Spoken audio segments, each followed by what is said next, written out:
You know the words, you understand the grammar, you can create strong English sentences inside your mind. But when you speak, people still ask, can you repeat that? You repeat the sentence louder, yet the problem remains. Your confidence falls, your mouth becomes tense, and the English you already know suddenly feels impossible to express. The truth is simple. Your English is not broken. Your mouth is still following the sound habits of your first language. Your tongue returns to familiar positions. Your lips avoid unfamiliar movements. Important final sounds disappear. Similar vowels become the same sound. You know the correct word, but your mouth produces a different version of it. That is why learning more vocabulary may not solve this problem. You do not only need more English inside your mind, you need to train the mouth that delivers it. This book will help you reset the physical habits behind your speech. You will learn how to produce missing sounds, finish words clearly, control difficult vowels, use natural stress, connect sentences smoothly, and speak in a way people can understand the first time. You do not need to erase your accent or copy another person's voice. You only need clear sounds, controlled movement, and consistent practice. Your mind has already learned English. Now it is time to train your mouth. Welcome to the English Mouth Reset. Chapter 1. Stop blaming your English and discover what your mouth is really doing. For a long time, you may have believed that people cannot understand your English because your grammar is weak, your vocabulary is too small, or your sentences are not advanced enough, so you continue learning new rules, memorizing more difficult words, and filling your notebooks with expressions that you hope will finally make you sound fluent. Yet when you enter a real conversation, the same problem returns because the listener still asks you to repeat yourself, and once again you begin thinking that perhaps your English is simply not good enough. But the real problem may not be the English inside your mind, because you may already know exactly what you want to say, understand the meaning of the sentence, and choose the correct words, while the difficulty appears only when those words must travel from your brain through your mouth and become clear sounds that another person can recognize without effort. This is the first powerful truth you must understand. Speaking English is not only a mental skill, because it is also a physical skill that depends on the movement of your lips, tongue, jaw, breath, throat, and voice, and even when your mind knows the correct word, your mouth may still produce an unclear version because it has not yet learned the movements required by English. Think about a person who understands how music works but has never trained their fingers to play an instrument, because that person may recognize every note, understand the melody, and know exactly how the song should sound, but when the hands touch the instrument, the fingers cannot immediately produce the music that already exists inside the mind. And English speaking works in the same way, because your thoughts may be ready while your mouth is still untrained. When you speak your first language, you do not think about where your tongue should move, how far your jaw should open, when your lips should touch, or how much air should leave your mouth, because you have repeated those movements thousands of times since childhood, and they now happen so naturally that your mouth can produce complete sentences without asking your conscious mind for permission. English, however, may demand movements that your mouth has rarely or never used, because some sounds require your tongue to move between the teeth, some require your lips to become rounded, some require your lower lip to touch your upper teeth, some require a stronger release of air, and some require the voice to vibrate while the mouth remains in a position that feels unfamiliar or even uncomfortable. Whenever your mouth meets a movement it does not know, it does not usually stop speaking completely, because instead it replaces the unfamiliar English sound with the nearest sound from your first language, and although this replacement feels normal to you, the listener may hear a different word, a missing consonant, an unclear vowel, or a sentence that no longer carries the meaning you intended. This explains why you may be able to read a word perfectly on the page and still struggle to pronounce it clearly, because reading is mainly recognition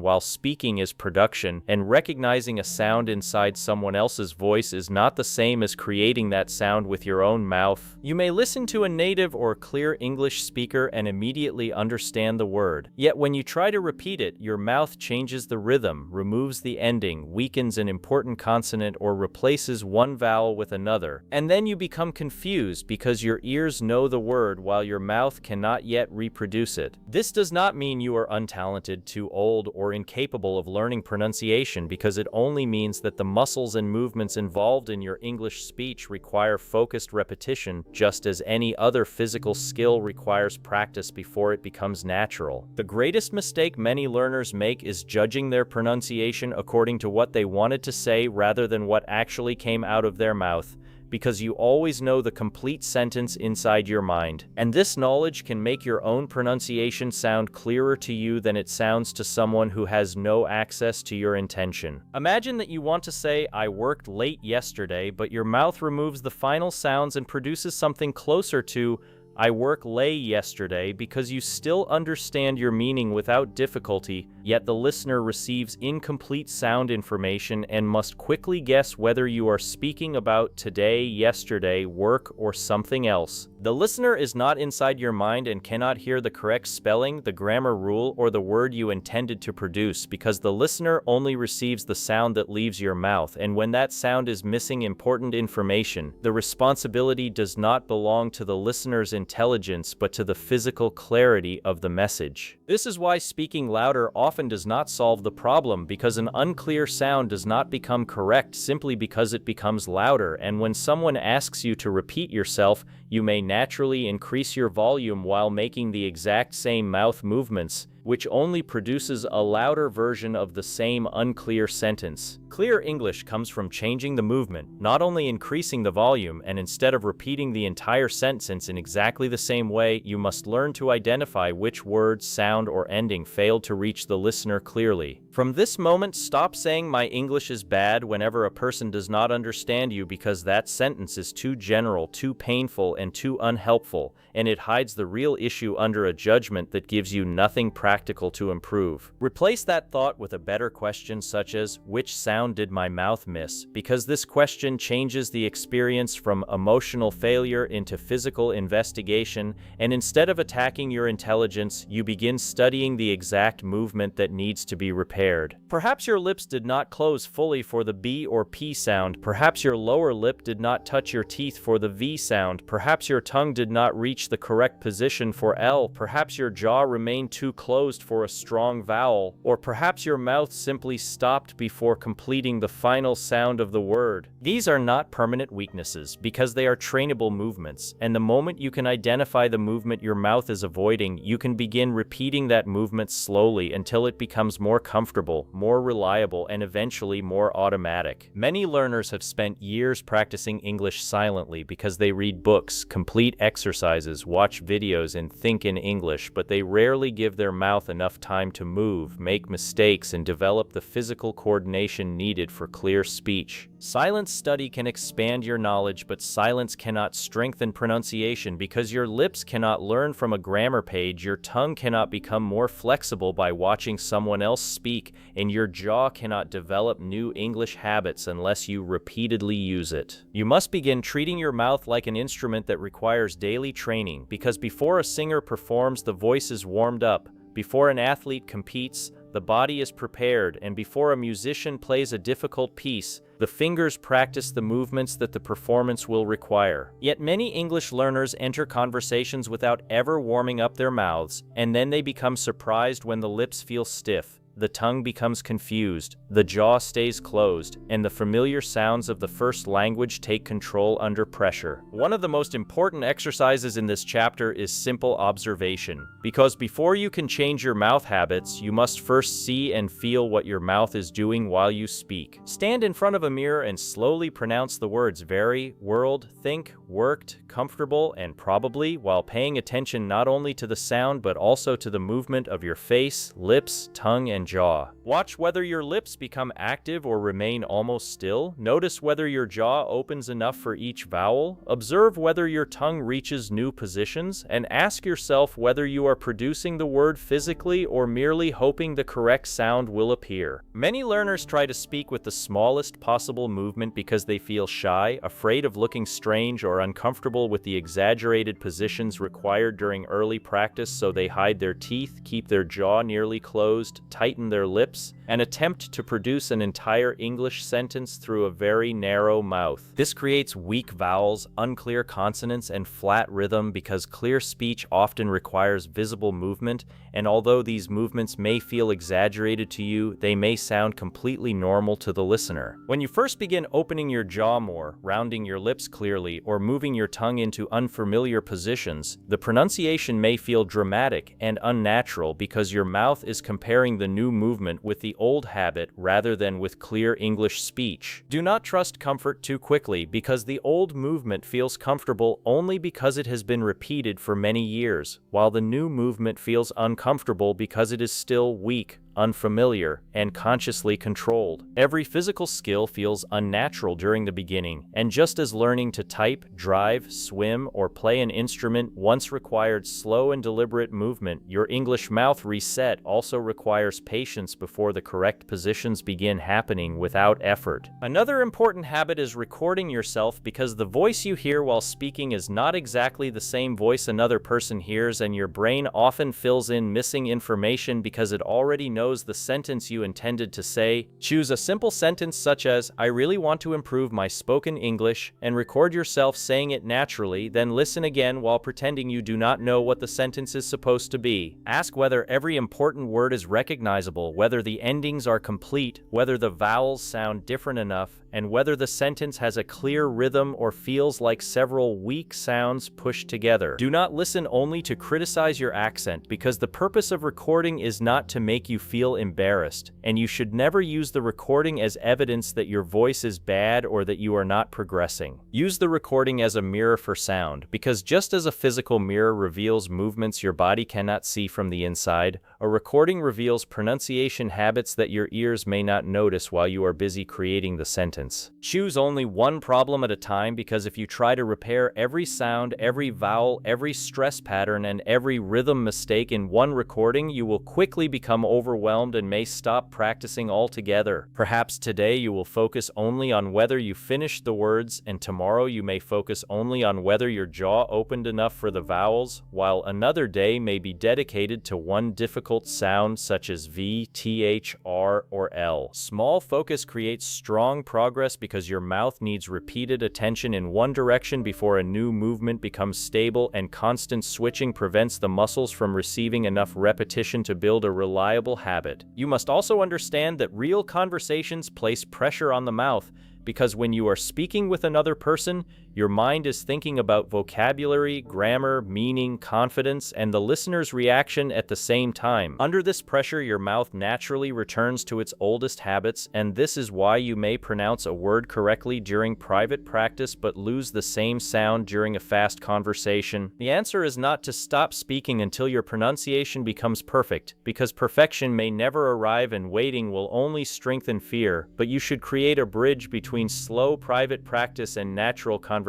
First, practice the difficult sound alone, then inside a word, then inside a short phrase, then inside a complete sentence, and finally use that sentence while speaking freely, because each stage teaches your mouth to protect the new movement under increasing pressure. For example, if the V sound is difficult, first produce the sound slowly, then practice very, then say very useful, then speak the complete sentence. This is a very useful idea, and finally use the word naturally while explaining an idea of your own. This gradual process is far more effective than repeating a difficult word quickly many times, because speed often allows the old habit to escape detection, while slow and controlled movement gives your brain enough time to build a new instruction. You should not be ashamed of slowing down, because clear, slow speech is more powerful than fast, unclear speech, and a listener will usually respect a person who speaks carefully far more than a person who rushes through a sentence that nobody can understand. Fluency is not the ability to produce the greatest number of words in the shortest amount of time, because true fluency is the ability to communicate meaning smoothly, clearly, and confidently without forcing the listener to solve a puzzle. If your sentence becomes unclear whenever you increase speed, then speed is not helping your fluency but damaging it, and you must return to the pace where your mouth can complete every important movement. As the correct movements become stronger, your speed will increase naturally because the mouth will no longer need conscious instructions for every sound, and what once required effort will begin happening automatically. This is exactly how your first language became fast, because you did not begin by speaking quickly, but instead your mouth repeated the same patterns so many times that the movements became automatic and speed appeared as a natural result. Your English can develop in the same way when you stop demanding immediate speed and begin respecting the physical training required for clarity. From today, observe your mouth with curiosity instead of judging it with anger, because your mouth is not betraying you and it is not refusing to learn, but it is simply following the instructions that have been repeated most often. Every time you produce a clear vowel, finish a final consonant, move your tongue into a new position, or slow down enough to protect the sound, you are giving your mouth a new instruction. One repetition may feel small, but hundreds of correct repetitions begin replacing the old pathway, and eventually the new sound becomes easier than the mistake that once felt automatic. The purpose of this chapter is not to make you afraid of every sound you produce, because excessive fear creates tension, and tension makes pronunciation even more difficult. The purpose is to give you awareness, because once you understand that unclear speech is often a physical problem rather than a lack of intelligence, you stop feeling helpless and begin seeing practical solutions. You are not starting your English journey again, and everything you have learned remains valuable because your vocabulary, grammar, listening, and reading have already built a powerful foundation. Now you are adding the missing connection between the English you know and the English the world can hear, and that connection is created through the physical movement of your mouth. Your knowledge has been waiting for a clear voice, your thoughts have been waiting for stronger sounds, and your confidence has been waiting for the moment when people begin understanding you without asking you to repeat every sentence. That transformation begins when you stop blaming your English and start training the instrument that carries it. Your mind already knows more than you think, and now your mouth must learn how to reveal it. Chapter 2. Rescue the final sounds your mouth keeps swallowing. Imagine hearing someone say, "Yesterday I work late," or "She buy 3 book," or "He asked me yesterday," because although you may still understand the general meaning, your brain has to work much harder to fill in the missing information, and when this happens repeatedly during a conversation, the listener becomes tired, confused, or uncertain. Not because your English vocabulary is poor, but because your mouth is quietly removing the small sounds that carry some of the most important information in the entire English language. This is one of the biggest hidden reasons people struggle to understand English learners, because the problem is often not found in long sentences or difficult vocabulary, but in the tiny sounds that appear at the very end of words, sounds that many learners accidentally swallow before they ever reach the listener's ears. The strange thing is that these missing sounds often seem unimportant to the speaker, because your brain already knows whether you are talking about yesterday or today, one object or many objects, something finished or something still happening, but the person listening does not have access to your thoughts, and they depend completely on the sounds your mouth produces to understand your message correctly. In English, the ending of a word is rarely just decoration, because a single final sound can completely change time, quantity, meaning, or grammar without changing the rest of the word at all, which means that removing one tiny sound can transform a perfectly correct sentence into one that sounds confusing or incomplete. Think about the difference between work and worked, because to you they may feel almost identical, yet to an English listener they describe two completely different moments in time, one referring to a present habit and the other describing an action that has already finished, and all of that meaning depends on one small sound at the end of the word. The same is true for play and played, watch and watched, clean and cleaned, need and needed, because every ending quietly tells the listener where your sentence belongs in time, and when that ending disappears, the listener begins searching through the rest of your sentence trying to discover what your mouth forgot to say. Plural words create the same challenge because book and books do not describe the same picture, car and cars are not equal, friend and friends tell completely different stories, and although the difference may seem very small while speaking quickly, the listener depends on that final sound to build the correct image inside their mind. Many learners unknowingly develop the habit of relaxing their mouth too early because they pronounce the beginning of the word with reasonable accuracy and then allow the final sound to disappear before it is fully completed, almost as if the mouth decides the word is finished before it actually is. This habit usually develops because many languages do not rely on complex final consonants as heavily as English does, so your mouth has spent years learning that ending a word softly feels natural, and now it tries to apply that same habit to English even though English expects something different. Your mouth is not trying to create mistakes, it is simply following the rules it has practiced thousands of times before. And unless you deliberately replace those old habits with new ones, your pronunciation will continue following the same familiar pathway every time you speak. One of the most powerful changes you can make is learning to finish every English word completely before moving to the next one, because many learners begin thinking about the next word before the current word has actually ended, causing the final consonant to disappear during the transition. Think of each English word as a bridge that must reach the other side completely before you step onto the next bridge. Because if you leave halfway across, the listener receives only part of the message, and the missing ending forces them to guess what you intended to say. A useful exercise is to slow your speech far below your normal speed and deliberately complete every final sound without worrying about sounding unnatural, because during training your goal is not speed but accuracy, and accuracy always comes before fluency. Take the word worked. First pronounce only work. Stop completely. Then add the final T sound without rushing. Repeat this several times until your mouth becomes comfortable producing the ending instead of avoiding it, and only after the movement feels natural should you increase your speed. Now repeat the same process with asked, helped, liked, watched, stopped, laughed, finished, and missed, because these words contain final consonant combinations that many learners remove without realizing it. At first your mouth may feel awkward, and you may even think you sound too slow or too dramatic, but remember that training movements often feel exaggerated while they are still new, just as learning a musical instrument feels uncomfortable before the fingers begin moving naturally. Do not judge the exercise according to comfort, because comfort belongs to old habits,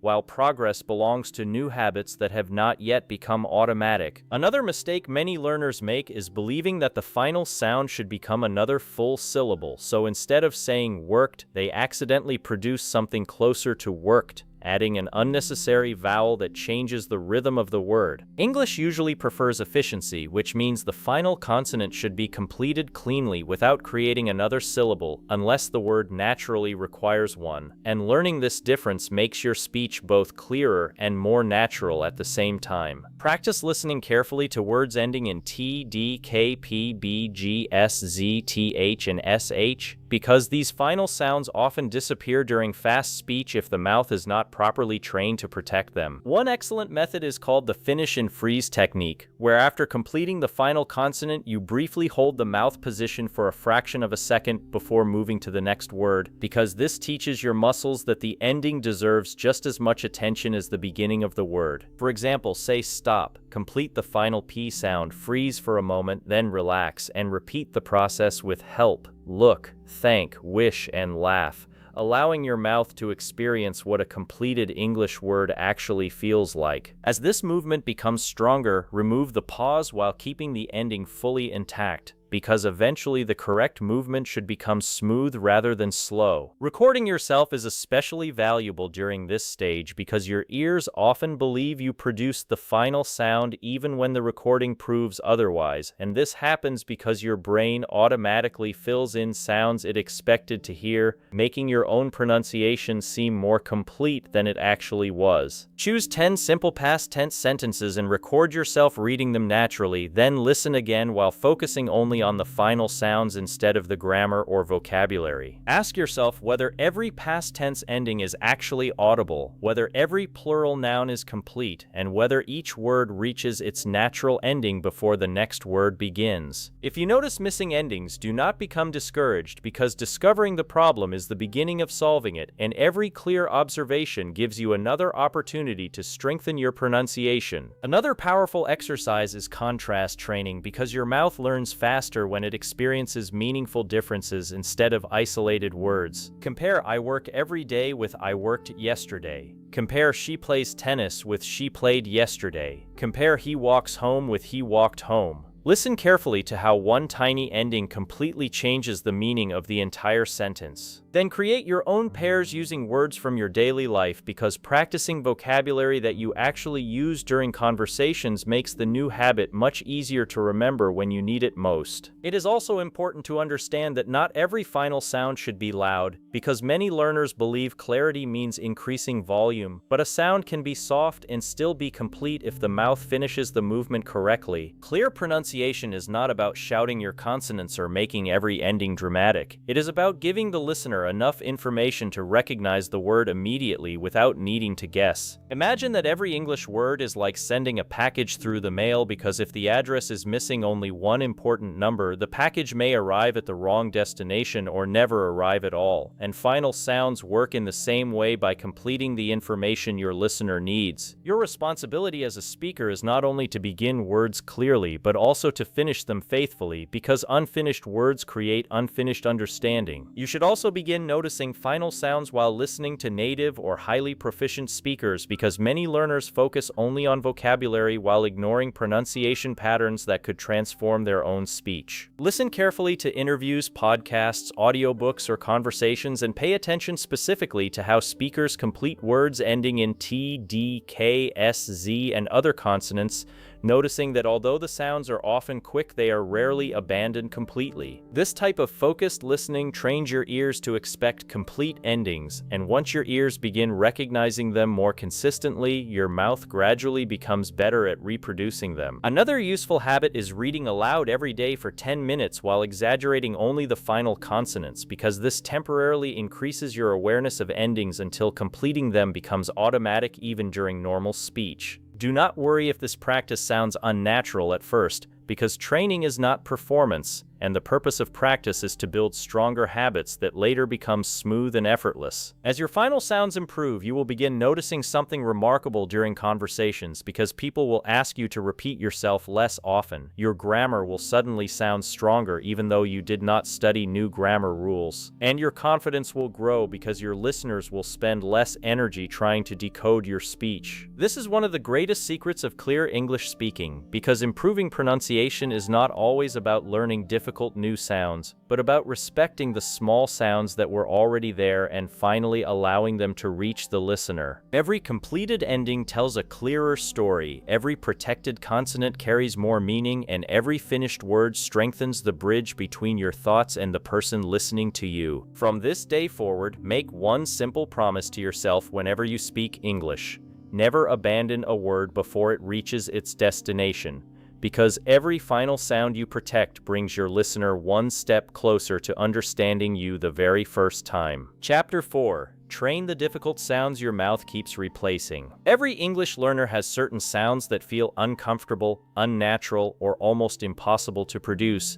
And although the difficult sound may be clearly understood when another person speaks, the mouth quietly replaces it with an easier and more familiar sound the moment it must appear inside your own sentence. You may want to say very, but your mouth produces something closer to wary, or you may intend to say think, while the listener hears sink, tink, or another sound that changes the word completely, and when this happens repeatedly, people may struggle to follow your English even though your grammar and vocabulary are correct. The problem is not that your mouth is weak or incapable, because it is simply choosing the movements it has practiced for many years, and whenever an English sound demands an unfamiliar position, your lips and tongue naturally return to the nearest sound from your first language, because that movement feels safer, faster, and more comfortable. This replacement happens automatically, which means many learners do not even notice that they are producing a different sound, and because they can still hear the correct word inside their mind, they assume the listener must be hearing the same word even when the physical sound leaving the mouth is different. Imagine that your mind sends the word rice, but your mouth produces something closer to lice, or your mind sends fan, while your mouth produces van, because only one small sound has changed, yet that small difference may create a completely different word in the listener's mind. This is why difficult Difficult English sounds should never be treated as unimportant details because one unclear consonant can change a name, an instruction, a number, an object, or the meaning of an entire sentence. And the more often your mouth replaces that sound, the harder the listener must work to understand you. The first step is identifying which sounds your mouth avoids most often because you do not need to repair every English sound at the same time, and focused training on one weak movement will create far more progress than randomly repeating hundreds of words without knowing what you are trying to change. Listen to your own recordings and notice whether certain sounds repeatedly become something else, and pay attention when listeners misunderstand particular words because these moments reveal the exact areas where your mouth requires more training. Perhaps you confuse V and W, perhaps R and L become almost identical, perhaps TH disappears completely, or perhaps P and B, T and D, K and G sound too similar because your mouth is not controlling the difference between air and voice. Once you identify the difficult sound, do not begin by repeating long sentences because the rest of the sentence will distract your attention and your mouth will quickly return to the old habit before you can observe what went wrong. Separate the sound from the word and train it as a physical movement, just as a musician practices one difficult section before attempting the complete performance, because your mouth must understand the position before it can protect that position during natural speaking. One of the most commonly avoided English sounds is TH, and many learners replace it with T, D, S, Z, or F because placing the tongue between the teeth feels unusual, especially when the first language does not use this position regularly. To produce the unvoiced TH sound found in words such as think, three, thank, and healthy, place the tip of your tongue gently between your upper and lower teeth. Allow a small amount of air to pass around the tongue, and avoid pushing the tongue too far outside the mouth because only a small visible movement is necessary. Do not press the tongue tightly against the teeth because the air needs space to escape, and do not hide the tongue behind the teeth because the sound may change into T or S when the correct position disappears. Begin by producing only the air sound without using a complete word, and repeat it slowly until the position feels less strange, then add a simple vowel and practice movements such as tha, thi, and tho, allowing the tongue to return to the same position every time. After the movement becomes more stable, practice words such as think, thank, three, thin, birthday, healthy, nothing, both, and truth, because the TH sound must remain clear whether it appears at the beginning, middle, or end of the word. The voiced TH sound found in this, that, these, mother, and breathe uses nearly the same tongue position, but this time your voice must vibrate, and placing two fingers gently on your throat can help you feel whether the voice is active. Compare thin with then or breath with breathe, and notice that the tongue position is similar while the vibration changes, because learning this contrast helps your mouth understand that one physical position can produce different sounds depending on whether the voice is turned on or off. Do not repeat these words quickly at first because speed may hide the replacement, and if the tongue returns behind the teeth during fast practice, you will only strengthen the old mistake instead of building the new sound. Another common challenge is the difference between V and W, because these sounds may appear close to learners whose first language does not separate them clearly, yet English listeners depend on the difference in words such as vest and west, vine and wine, veil and whale, or very and wary. To produce V, allow the upper teeth to touch the lower lip gently while air passes through and the voice vibrates, because the contact between the teeth and lip creates the friction that gives V its recognizable sound. To produce W, the teeth should not touch the lower lip because both lips move forward and become rounded, almost as if you are preparing to blow out a candle, and the sound begins by moving quickly from this rounded shape into the following vowel. Stand in front of a mirror and say very and worry, observing whether your mouth creates two visibly different movements, because if both words begin with the same lip position, the listener may hear the same sound even when your mind intends something different. Practice slowly with vest and west, vine and wine, vet and wet, verse and worse, because contrast training teaches your mouth more effectively than repeating one word alone. Then place the words inside sentences such as, the vest is wet, the vine grew near the wall, or it was a very warm evening, because the sound must eventually survive inside complete communication rather than remaining correct only during isolated practice. R and L create another major difficulty because the tongue movements are physically different, yet many learners use one familiar position for both sounds, causing words such as right and light, glass and grass, or collect and correct to become difficult for listeners to separate. For L, the tip of the tongue usually touches the area directly behind the upper front teeth, and the air passes around the sides of the tongue while the voice continues. For the common English R sound, the tongue does not make the same contact because it moves slightly backward or curves gently without touching the upper area in the same way, while the lips may become slightly rounded depending on the word and accent. Begin with the movements alone rather than forcing the entire word, and feel the difference between touching for L and avoiding contact for R, because your mouth must first learn that these sounds are created through separate physical actions. Practice light and right, long and wrong, glass and grass, fly and fry, climb and crime, carefully protecting the opening sound before increasing your speed. If the contrast remains weak, insert a small pause after the first sound, such as light and right,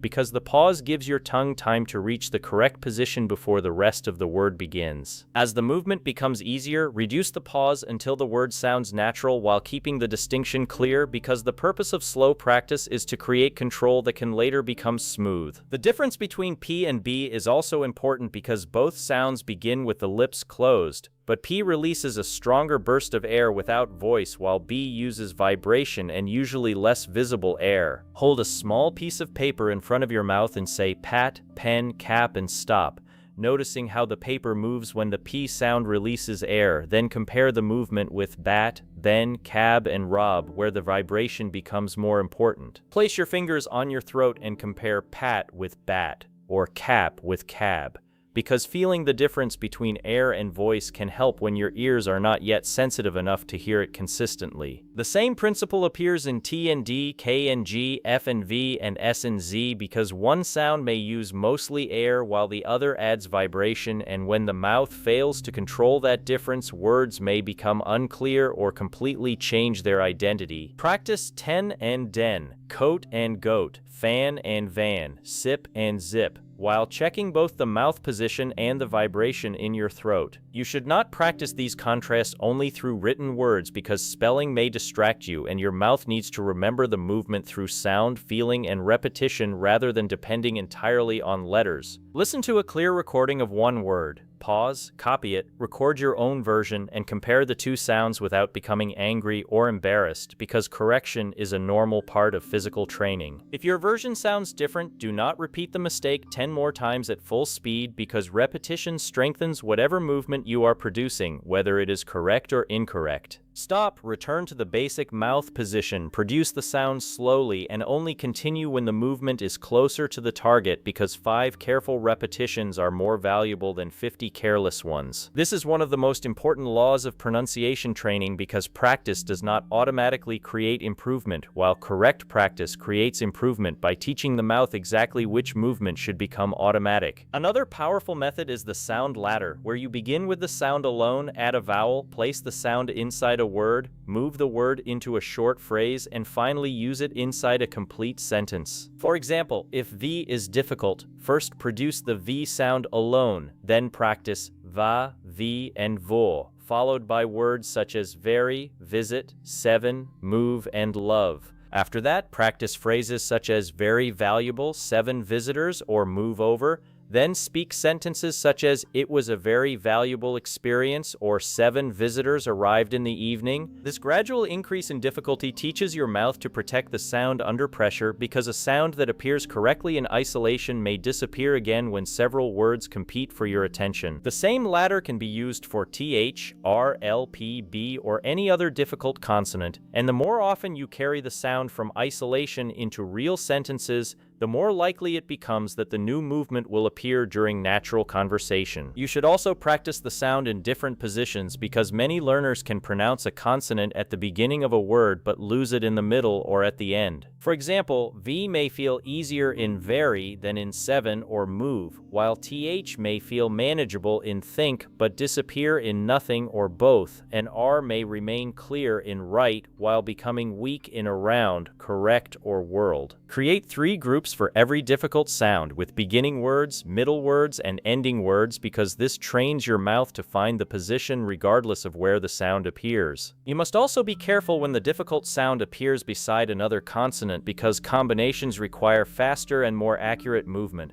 and your mouth may remove one sound to make the word easier. Words such as three, world, worked, close, strength, and probably become difficult not because you lack intelligence but because the tongue, lips, and jaw must move quickly between several positions. Break these words into smaller parts and rebuild them slowly because attempting the complete word too quickly often causes the most difficult sound to disappear. For three, begin with the TH sound, then add re and combine them slowly, while for world, practice the R sound separately, then the L and D ending, gradually bringing the pieces together without sacrificing clarity. Do not feel ashamed of breaking words apart because professional singers, actors, and public speakers often isolate difficult sounds before returning to the complete line, and careful preparation is a sign of serious training rather than weakness. Another reason learners struggle with difficult consonants is tension because when you become afraid of making a mistake, the jaw tightens, the tongue becomes less flexible, and the lips stop moving freely. A relaxed mouth learns faster than a frightened mouth, so take a breath before practicing, release unnecessary tension from the face, and allow yourself to produce imperfect sounds while searching for the correct position. You are not performing for an audience during practice because you are building a new physical habit, and mistakes are not evidence that you should stop, but information that helps you adjust the movement. One of the most effective daily routines is choosing one difficult sound and training it for only 10 focused minutes because intense attention on one movement gives your brain a clear instruction while practicing many sounds at once often creates confusion. Spend the first 2 minutes producing the sound alone, the next 2 minutes using minimal pairs, the next 3 minutes speaking short phrases, and the final 3 minutes recording complete sentences that contain the sound several times. Listen to the recording with one question only, asking whether the target sound remained clear from beginning to end, and ignore every unrelated mistake because focused feedback protects your confidence and gives your mouth one achievable goal. Carry the same target sound into your daily speaking because private practice becomes truly valuable only when the movement begins appearing inside real communication. If you are training V, deliberately use words such as very, visit, love, and move during the day, while if you are training TH, create opportunities to say think, three, thank, and something. You do not need to force these words into every sentence, but small moments of conscious use remind your mouth that the new movement belongs inside real English rather than only inside an exercise. At first, you may produce the sound correctly only when speaking slowly, and during faster conversation, the old replacement may return. But this is normal because the new habit is still weaker than the movement you have repeated for years. Do not conclude that the training is failing because every time you notice the old sound and correct it, you strengthen awareness, and awareness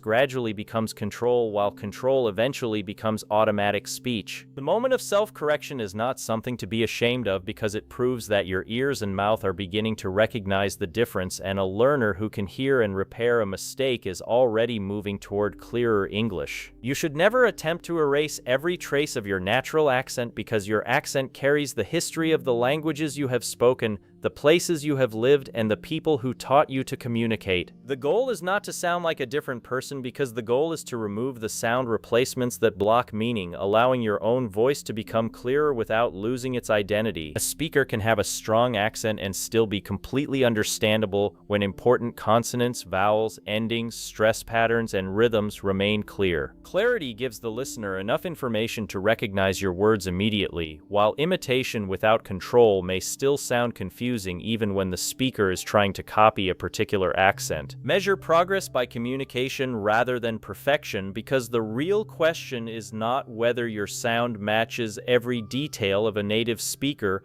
but whether the listener can understand the word without guessing. As your difficult sounds become more controlled, you will notice that certain words no longer create fear, and you will stop avoiding useful vocabulary simply because one consonant once felt impossible. Your speaking choices will become wider because you will no longer change sentences to escape R, L, V, W, TH, or another difficult sound, and this freedom will make your English more natural, flexible, and confident. Every sound you stop avoiding gives your voice more power because a difficult consonant is not only a pronunciation problem but sometimes a wall that limits what you feel comfortable saying. When that wall begins to disappear, your vocabulary becomes available again, your sentences become clearer, and your attention moves away from fear and back toward the message you want to share. Your mouth does not need to master every sound today because it only needs to produce one correct movement more consistently than yesterday, and that small improvement becomes powerful when repeated across days and weeks. The sounds that once seemed impossible can become natural when they are separated, observed, practiced slowly, protected inside words, and carried carefully into sentences. Your mouth has replaced these sounds for years because nobody taught it another movement, but now you understand that every difficult sound has a position, every position can be practiced, and every practiced movement can become a habit. The word that once made you nervous can become the word you pronounce with confidence, and the sound that once disappeared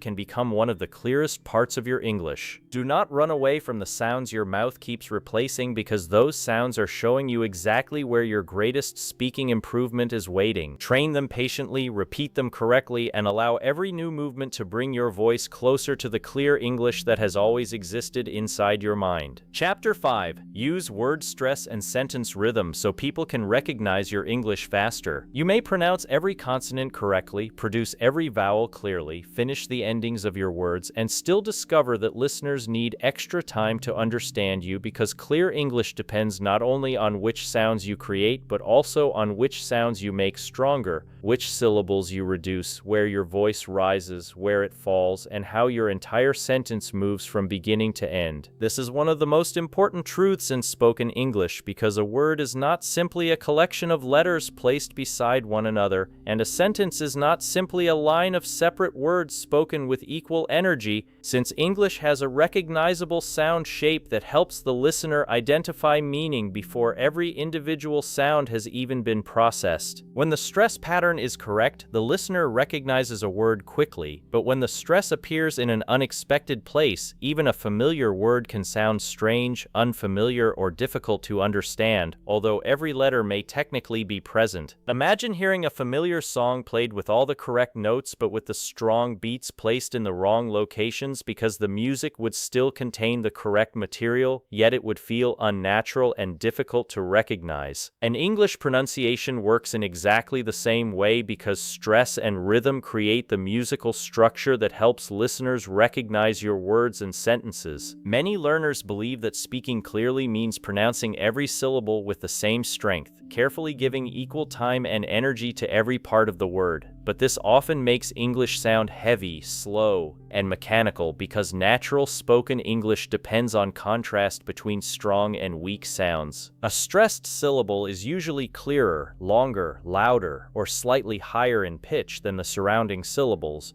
while the unstressed syllables become lighter, shorter, and less prominent, creating a pattern that guides the listener through the word. Consider the word important because many learners pronounce it as four equally strong pieces, saying something like I am portent with almost no difference between the syllables, yet natural English normally gives greater energy to the second syllable, creating a shape closer to important. The listener does not consciously count the syllables or analyze the stress rule, but their ears expect a particular pattern, and when that pattern appears, the word is recognized immediately, while an unusual pattern may force the brain to pause and search for the intended meaning. The same principle applies to words such as computer, development, communication, opportunity, comfortable, probably, education, and responsibility, because every word has one central beat that carries more strength while the other syllables support it. Your first task is to stop seeing long English words as flat lines of letters and begin hearing them as patterns of strong and weak movement, because until you can feel the internal rhythm of a word, your mouth will continue trying to pronounce every written part with equal force. Take the word computer and divide it into syllables, not according to spelling alone, but according to sound. because the strongest beat falls on the second syllable, creating computer, while the first and final parts become lighter. Now take development, where the stress falls on the second syllable, creating development. And notice how the surrounding syllables do not compete with the central beat. The word communication places the strongest stress near the end, creating communication, while opportunity becomes opportunity, and responsibility places the main stress on BL, creating responsibility. When learners stress the wrong syllable, they often assume the problem is their accent, but in many cases the individual sounds are acceptable, while the rhythm prevents immediate recognition. This is good news because stress can be trained through listening, movement, tapping, clapping, and repetition without requiring you to change your identity or copy every detail of another person's accent. One of the most effective exercises is stress tapping, where you say a word slowly and tap your finger on the table only when the stressed syllable appears, allowing your body to feel the location of the strongest beat. Say computer and tap on PU, then say development and tap on VEL, followed by communication and tap on CA, because physical movement helps the brain remember rhythm more effectively than silent memorization. Repeat each word several times while gradually increasing speed, but protect the location of the strongest beat, because speed without stress control will only return your mouth to a flat pattern. Another useful exercise is stretching the stressed syllable while reducing the others, because exaggeration during practice helps your mouth understand the contrast that natural speech later makes more subtle. For example, say important, allowing the stressed vowel to continue longer, then repeat the word more naturally while keeping the same central strength. Do the same with community, education, experience, and convergence, because your goal is not to sound exaggerated forever, but to discover which syllable must lead the word. Many learners struggle with stress because written English gives every letter the same visual importance, while spoken English does not give every syllable the same sound importance. On the page, the first, middle, and final syllables all appear equally visible, but in speech, one syllable often becomes the center while the rest become supporting movements. This explains why reading alone cannot teach you the full sound of a word,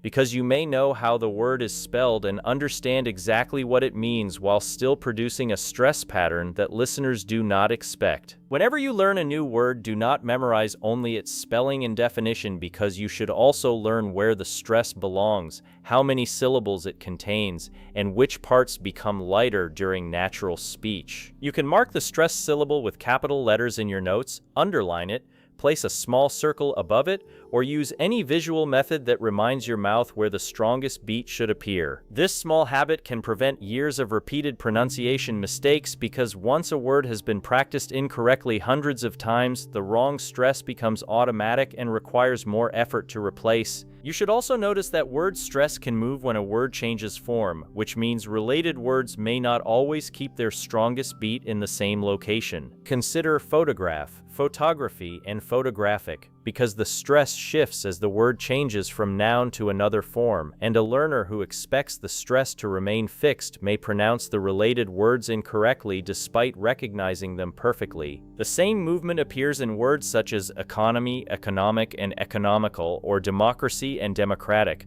showing that English stress is closely connected to word structure rather than simply remaining attached to one part forever. This may initially feel frustrating, but you do not need to memorize every possible pattern at once, because you can learn related words together and practice them as a sound family. Say photograph, photography, photographic slowly, tapping the stress in each word, then place them inside sentences such as, I took a photograph, she studies photography, and the design is photographic. This teaches your mouth to adjust the rhythm according to the form of the word rather than depending on one fixed habit. Stress also helps separate nouns from verbs in certain English words, because the same spelling may carry different stress depending on how it is used. For example, the noun record places stress on the first syllable, while the verb record places stress on the second, and the same pattern appears in present and present, contract and contract, or increase and increase. A sentence such as, I bought a new record uses the noun, while please record the lesson uses the verb, and although the letters remain identical, the stress helps the listener identify the grammatical role immediately. Practice these contrasts slowly because they demonstrate that stress is not only a matter of sounding natural but also a carrier of meaning. The listener may still understand the sentence from context when stress is misplaced, but correct stress reduces the amount of guessing and allows your English to move more efficiently from your mouth into another person's mind. Once you begin controlling word stress, you must expand your attention to sentence stress because English sentences also contain strong and weak areas, and speaking every word with equal emphasis can make even correct pronunciation sound difficult to follow. In a typical sentence, the words carrying the main information usually receive greater stress, while smaller grammatical words often become lighter and faster. Consider the sentence, "I bought a new phone yesterday," because the strongest information may fall on bought, new phone, and yesterday, while words such as I and a usually receive less energy unless the speaker wants to create a special contrast. If you say every word with exactly the same strength, the sentence may sound like 6 separate objects placed side by side, but when you stress the important information, the listener receives a clear map of your meaning. Say the sentence slowly as "I bought a new phone yesterday," allowing the stressed words to stand out while the connecting words remain lighter. Do not remove the smaller words completely because they still carry grammar and structure, but do not force them to compete with the most important ideas. English listeners use sentence stress to predict where the message is going, and when the important words become clear, the listener can often understand the sentence even if some of the smaller words are reduced. This is why fluent speakers may seem to speak quickly while still remaining understandable, because they do not give equal time to every word but protect the words that carry the message. The learner who tries to pronounce every word slowly and equally may actually become harder to follow because the listener receives no signal showing which information matters most. Sentence stress can also change meaning without changing the words, which means the same sentence may communicate several different ideas depending on which word receives the strongest emphasis. Take the sentence, "I did not say she stole the money," because stressing I suggests that another person may have said it, while stressing say may suggest that you wrote it or communicated it in another way. Stressing she suggests that someone else may have stolen the money. Stressing stole may suggest that she borrowed or received it,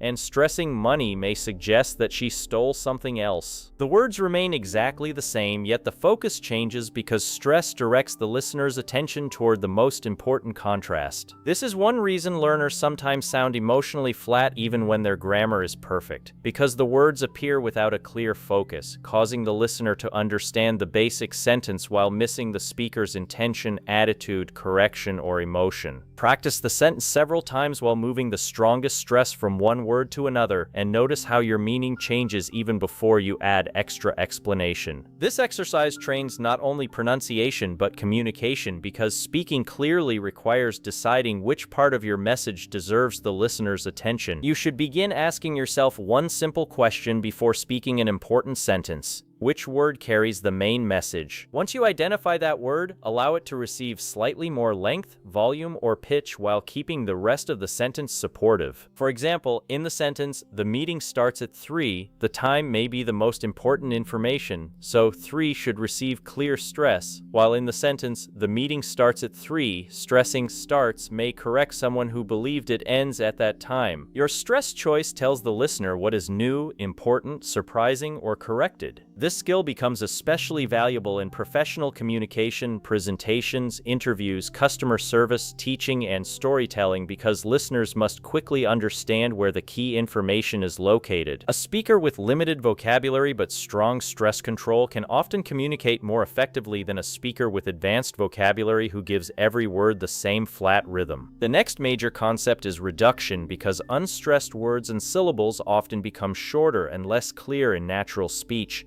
and learners who resist all reduction may sound overly careful or disconnected. Reduction does not mean becoming lazy or swallowing the sentence, because it means giving less energy to words that are not carrying the central message. Words such as an, the, to, for, of, and, can, and have often become lighter when they are unstressed, allowing the sentence to move smoothly between the stronger information words. In the phrase a cup of tea, the words a and of usually become very light, while cup and tea carry more energy. The sentence should not sound like four separate equally strong words, because the natural rhythm groups them around the important nouns. Say a cup of tea, allowing the smaller words to pass quickly while protecting the meaning words. Now practice I want to go to the store. She bought a pair of shoes. We need to talk about the problem, and he can finish it tomorrow. Notice that the strong beats do not always appear at equal distances in the written sentence, yet spoken English often compresses the lighter words so the major beats arrive with a more regular rhythm. This is sometimes described as stress-timed rhythm, where the important beats guide the sentence while unstressed words become shorter to fit between them. You do not need to memorize a complicated technical definition because the practical lesson is simple. Strong words lead the sentence and weak words connect them. A useful exercise is beat training, where you tap your hand at a steady speed while speaking the stressed words on each beat and placing the smaller words between them. Take the sentence, I want to go to the store, and tap on want, go, and store, allowing I, to, and the to fit naturally between the stronger beats. Then practice she needs to buy a new car, tapping on needs, buy, and car. The written sentences contain different numbers of words, but the major beats can remain relatively regular when the unstressed parts become lighter. This physical exercise helps learners stop treating English like a line of equally weighted words and begin feeling the sentence as controlled movement.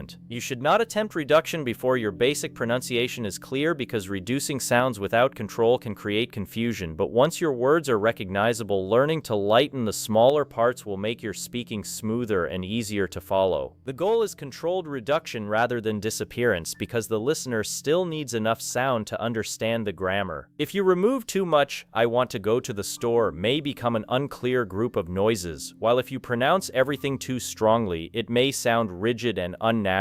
Clear rhythm lies between these extremes, protecting the important words while allowing the supporting words to remain light. Another important part of sentence rhythm is thought grouping because long sentences should not be spoken as one endless stream or divided after every single word. A thought group is a small unit of meaning, and each group should flow internally before a natural pause allows the listener to process the information. Consider the sentence, when I started learning English, I was afraid of making mistakes, but now I practice speaking every day. Instead of speaking it without stopping until you lose your breath or pausing randomly after every few words, divide it according to meaning. When I started learning English, then I was afraid of making mistakes, and finally, but now I practice speaking every day. Each group carries one meaningful part of the message, and the pauses support comprehension rather than interrupting it. Random pauses can damage meaning because the listener may connect words that should remain separate or separate ideas that should remain connected. For example, pausing after I was afraid creates one kind of expectation while continuing with of making mistakes completes the idea. You must learn to pause where the meaning naturally changes, not simply where your mouth becomes tired. Breathing supports this skill because speaking with too little air often causes the voice to become weak, rushed, or unclear near the end of a sentence.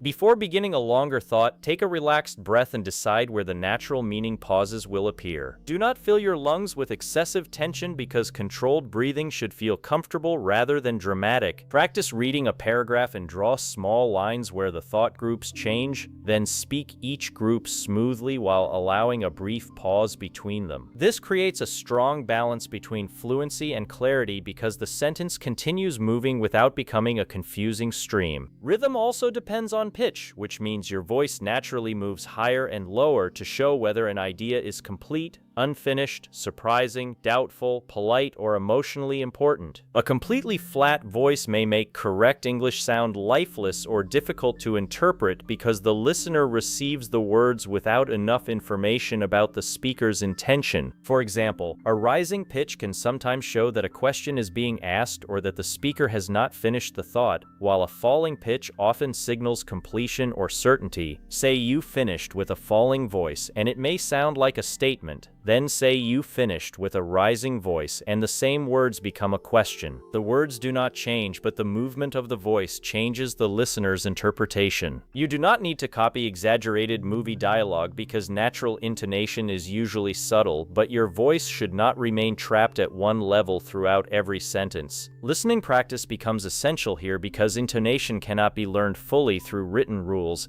and the best method is to hear a short sentence, notice its rise and fall, and copy the overall movement. Choose a clear speaker, listen to one sentence, pause the recording, and repeat the sentence while using your hand to trace the pitch in the air. Move your hand slightly upward when the voice rises and downward when it falls, because connecting sound with movement helps your body understand the shape of the sentence. At first, you may feel uncomfortable or theatrical, but remember that practice often requires visible exaggeration before the skill becomes natural. Another powerful method is shadowing, where you listen to a short piece of English and repeat it closely after the speaker, copying not only the words but also the stress, rhythm, pauses, reductions, and pitch. Many learners shadow incorrectly because they chase speed and attempt to speak at the same time as the recording before they can hear the sentence clearly. Begin with delayed shadowing by listening to one short sentence, pausing the recording and copying it slowly. Once you can reproduce the stress and rhythm, play it again and speak immediately after the speaker, gradually reducing the delay. Only later should you attempt simultaneous shadowing because accurate imitation is more valuable than fast confusion. Choose recordings with clear, natural speech rather than extremely fast dialogue, and work with only 10 or 15 seconds of audio at a time. Repeat the same section many times because depth creates stronger speaking habits than constantly moving to new material. During the first repetition, focus only on the stressed words. During the second, focus on the weaker words. During the third, copy the pauses, and during the fourth, record yourself and compare the overall rhythm. Do not judge whether your voice sounds exactly like the original speaker because your voice, identity, and accent will naturally remain different. Ask whether the strong words appear in similar places, whether the sentence moves smoothly, and whether the same thought groups are clear. You should also understand that emotional meaning affects stress because the word you emphasize reveals what matters to you at that moment. If you say, "I really appreciate your help," stressing really adds sincerity, while stressing your may contrast that person's help with someone else's. If you say, "This is exactly what I needed," stressing exactly communicates relief or satisfaction. English speaking becomes more alive when your stress reflects your real intention rather than following a flat pattern memorized from a textbook. This is especially important in storytelling because a story without stress and rhythm may contain interesting events but fail to hold the listener's attention. When telling a story, stress the surprising action, the emotional word, the important time, the key person, or the final result. Allow your voice to slow slightly before an important moment,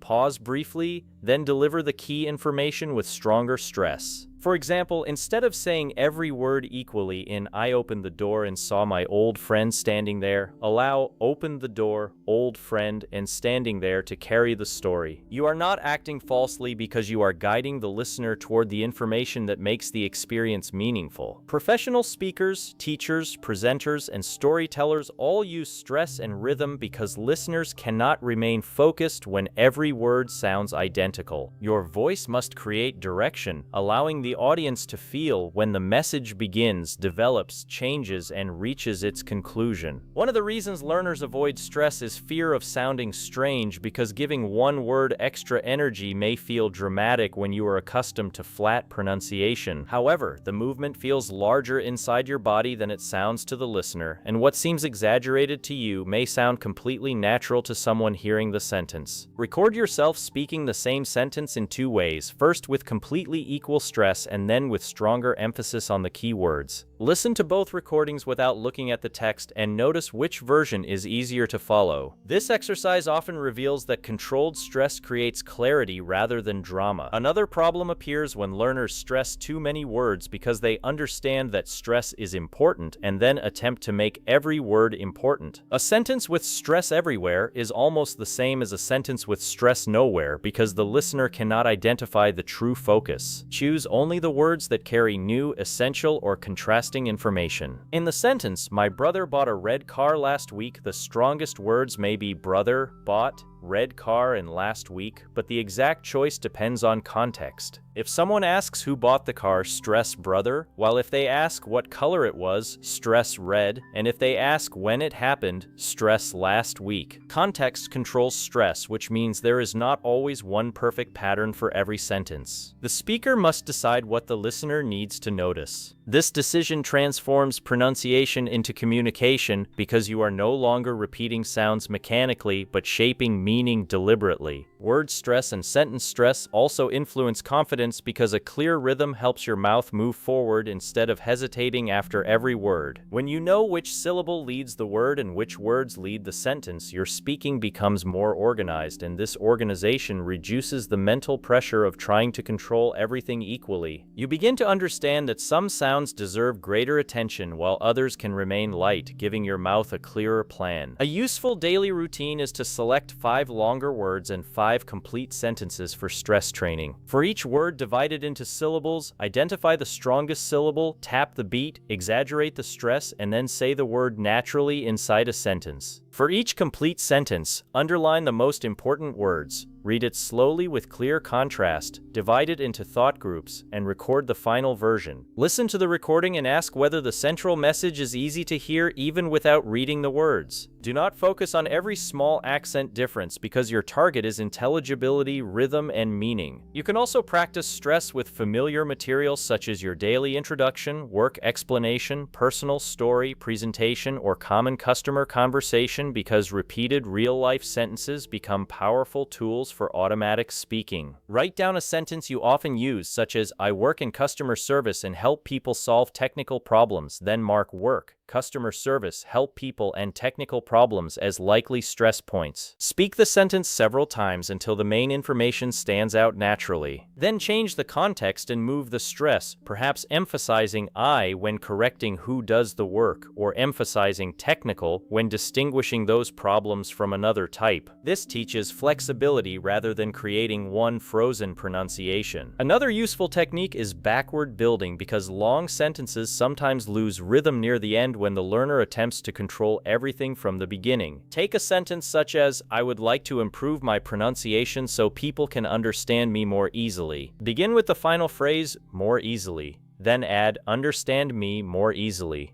followed by, "people can understand me more easily," continuing until the entire sentence is complete. This method strengthens the ending and allows you to preserve stress across the entire thought instead of becoming weaker as the sentence grows. Backward building is especially effective for presentations, introductions, interview answers, and important phrases that you need to deliver clearly under pressure. Another valuable exercise is nonsense rhythm, where you temporarily remove the real words and speak only simple sounds while copying the stress pattern. For example, the sentence, "I want to improve my English pronunciation," may have a rhythm such as da-da-da-da-da-da-da-da, depending on the intended focus. By practicing the rhythm without vocabulary, you allow your mouth to feel the pattern without becoming distracted by difficult sounds or grammar. Then return the real words to the same rhythm, preserving the strong and weak movement. This may feel unusual, but musicians often separate rhythm from melody, and speakers can benefit from separating rhythm from vocabulary in the same way. You should also practice with questions because many learners use the same rhythm for questions and statements, making their intention unclear. Say "you are coming tomorrow" as a statement with a natural falling pattern, then say "are you coming tomorrow" as a question while allowing the voice to move according to the intended meaning. Notice which word carries the important information because stressing tomorrow may confirm the day while stressing coming may confirm the action. Practice information questions such as, "Where are you going? Why did you leave? And what time does it start?" while keeping the question word clear and allowing the sentence to move naturally toward the key information. Polite requests also require controlled stress because excessive force can make a normal request sound angry, while completely weak pronunciation may make it sound uncertain. Say, "Could you please help me?" with gentle stress on please or help, depending on the situation, allowing your tone to communicate respect without losing clarity. Stress is therefore connected to social meaning because the same words may sound friendly, impatient, surprised, doubtful, or confident depending on how the voice moves. This is why pronunciation cannot be reduced to individual sounds alone, because communication happens through complete patterns carrying emotion and intention. As you improve, do not measure success by whether you sound exactly like one native speaker, because English exists in many accents, regions, and cultures, all using slightly different rhythms and pitch patterns. Your goal is to develop enough contrast that the listener can recognize stressed syllables, follow important words, understand thought groups, and identify your intention without unnecessary effort. A clear international speaker does not need to copy every local accent, because understandable English comes from protecting meaning rather than erasing identity. You can retain the natural qualities of your own voice while becoming more rhythmic, expressive, and clear. The greatest transformation will happen when you stop speaking English as a sequence of separate words and begin delivering it as connected meaning. You will no longer ask your mouth to make every syllable equally heavy, because you will understand that some sounds lead while others support. You will no longer pause randomly, because your sentences will be divided according to thought rather than fear. You will no longer rush through important information, because stress will show you where to slow down, where to add energy, and where to allow silence to strengthen the message. Listeners will begin recognizing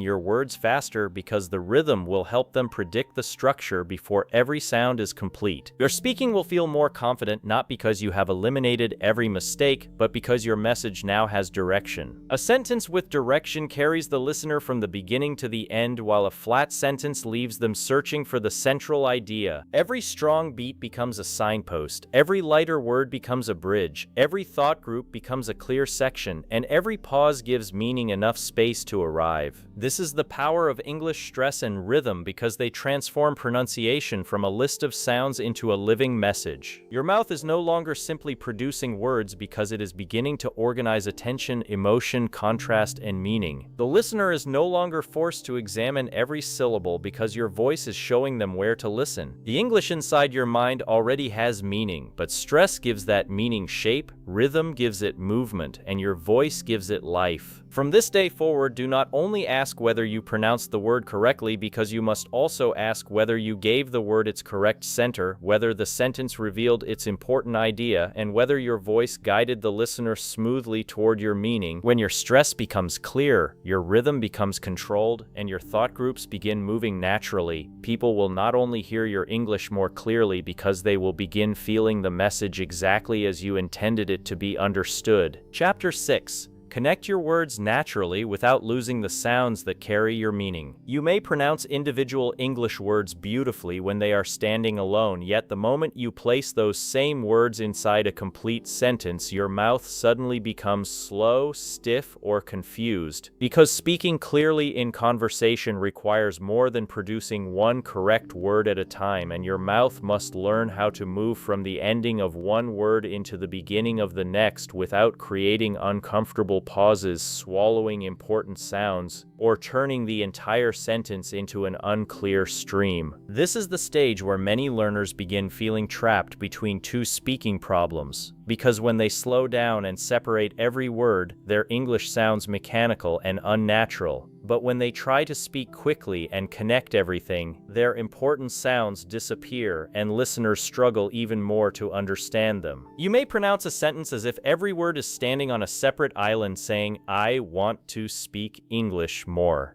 clearly, with a pause after almost every word, and although the listener may understand the message, the sentence feels heavy because there is no natural movement carrying one idea into the next. Then you may attempt to sound fluent by speaking much faster, but instead of becoming smooth, the sentence collapses because your final consonants disappear, your vowels become weak, your tongue loses control, and the words crash together before the listener has received enough sound information to recognize them. Natural connected speech exists between these two extremes because clear English does not require every word to remain completely separated, yet it also does not require you to sacrifice pronunciation for speed, and the true skill is learning how to connect the sentence while protecting the sounds that carry its meaning. Fluent speech is not created by forcing your mouth to move as quickly as possible, because fluency is created when the movements between words become efficient, predictable, and automatic, allowing the sentence to travel forward without unnecessary pauses while remaining understandable from beginning to end. Imagine a train moving across several connected tracks because every section must join smoothly with the next one, yet each track must remain strong enough to carry the train safely, and your words work in the same way because they must connect naturally without losing the structure that makes them recognizable. When you speak your first language, you rarely notice these connections because your mouth has practiced them for years, and the movements happen so automatically that you do not consciously decide where one word ends or how the next word begins. English still requires conscious attention because your mouth may know the beginning and ending of each word separately while lacking experience with the movement that must happen between them, especially when the final sound of one word meets an unfamiliar beginning sound in the next. The first principle of connected English is simple but powerful. Do not think of a sentence as a bag filled with separate words, because a sentence is a continuous movement divided into meaningful groups, and once your mouth learns the route through that movement, speaking becomes smoother without requiring dangerous speed. Consider the simple phrase "pick it up," because a learner who separates every word may say "pick it up,"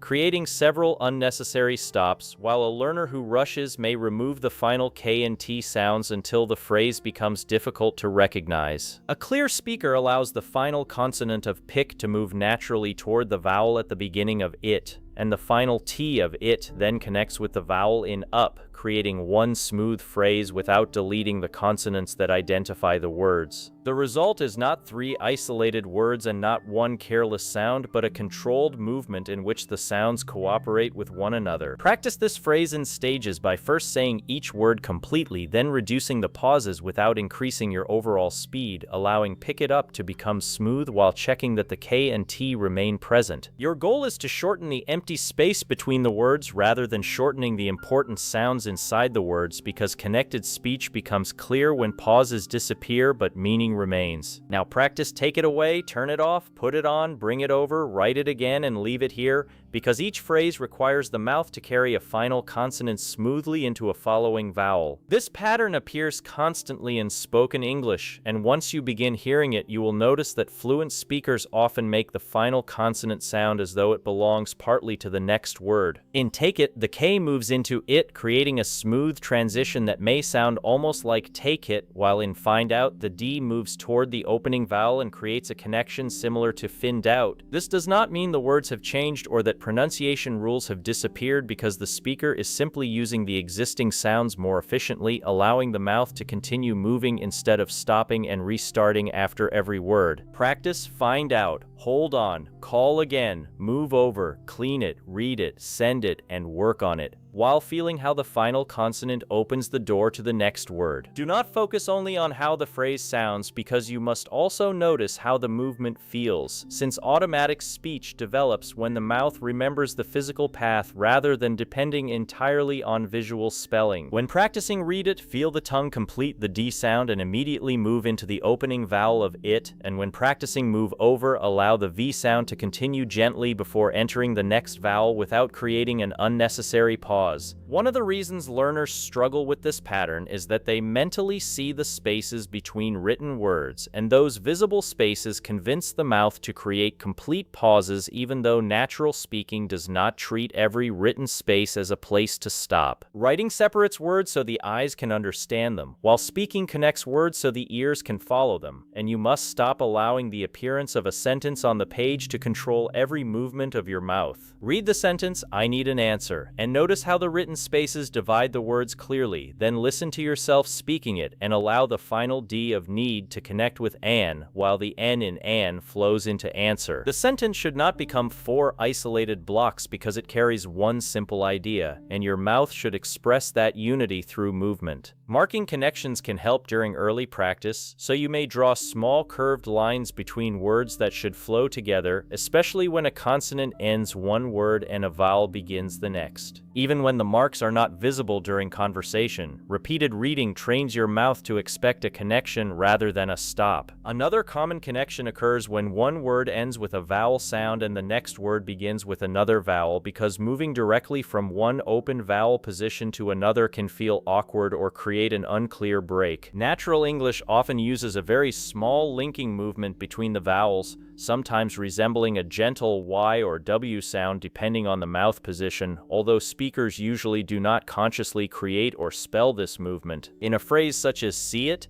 the mouth may glide gently between the long vowel in "see" and the vowel in "it," creating a small Y-like connection that keeps the phrase smooth. In "go out," the rounded vowel at the end of "go" may move into "out" with a light W-like glide because the lips are already rounded and continue moving naturally into the next sound. Practice "see it," he asked, "we are, she is, go out, do it, 2 eggs and no answer," paying attention to the smooth transition rather than inserting a hard pause between the vowels. Do not exaggerate the linking glide until it becomes another full consonant, because its purpose is simply to support the movement, and the connection should remain light enough that the original words are still clear. Your mouth is learning that fluency often comes from conserving motion, because stopping after every word requires the lips, tongue, breath, and voice to restart repeatedly, while natural linking allows one movement to prepare the next. This principle is similar to walking, because an experienced walker does not complete one step, freeze completely, and then begin another step from nothing, since the ending of one step naturally creates the beginning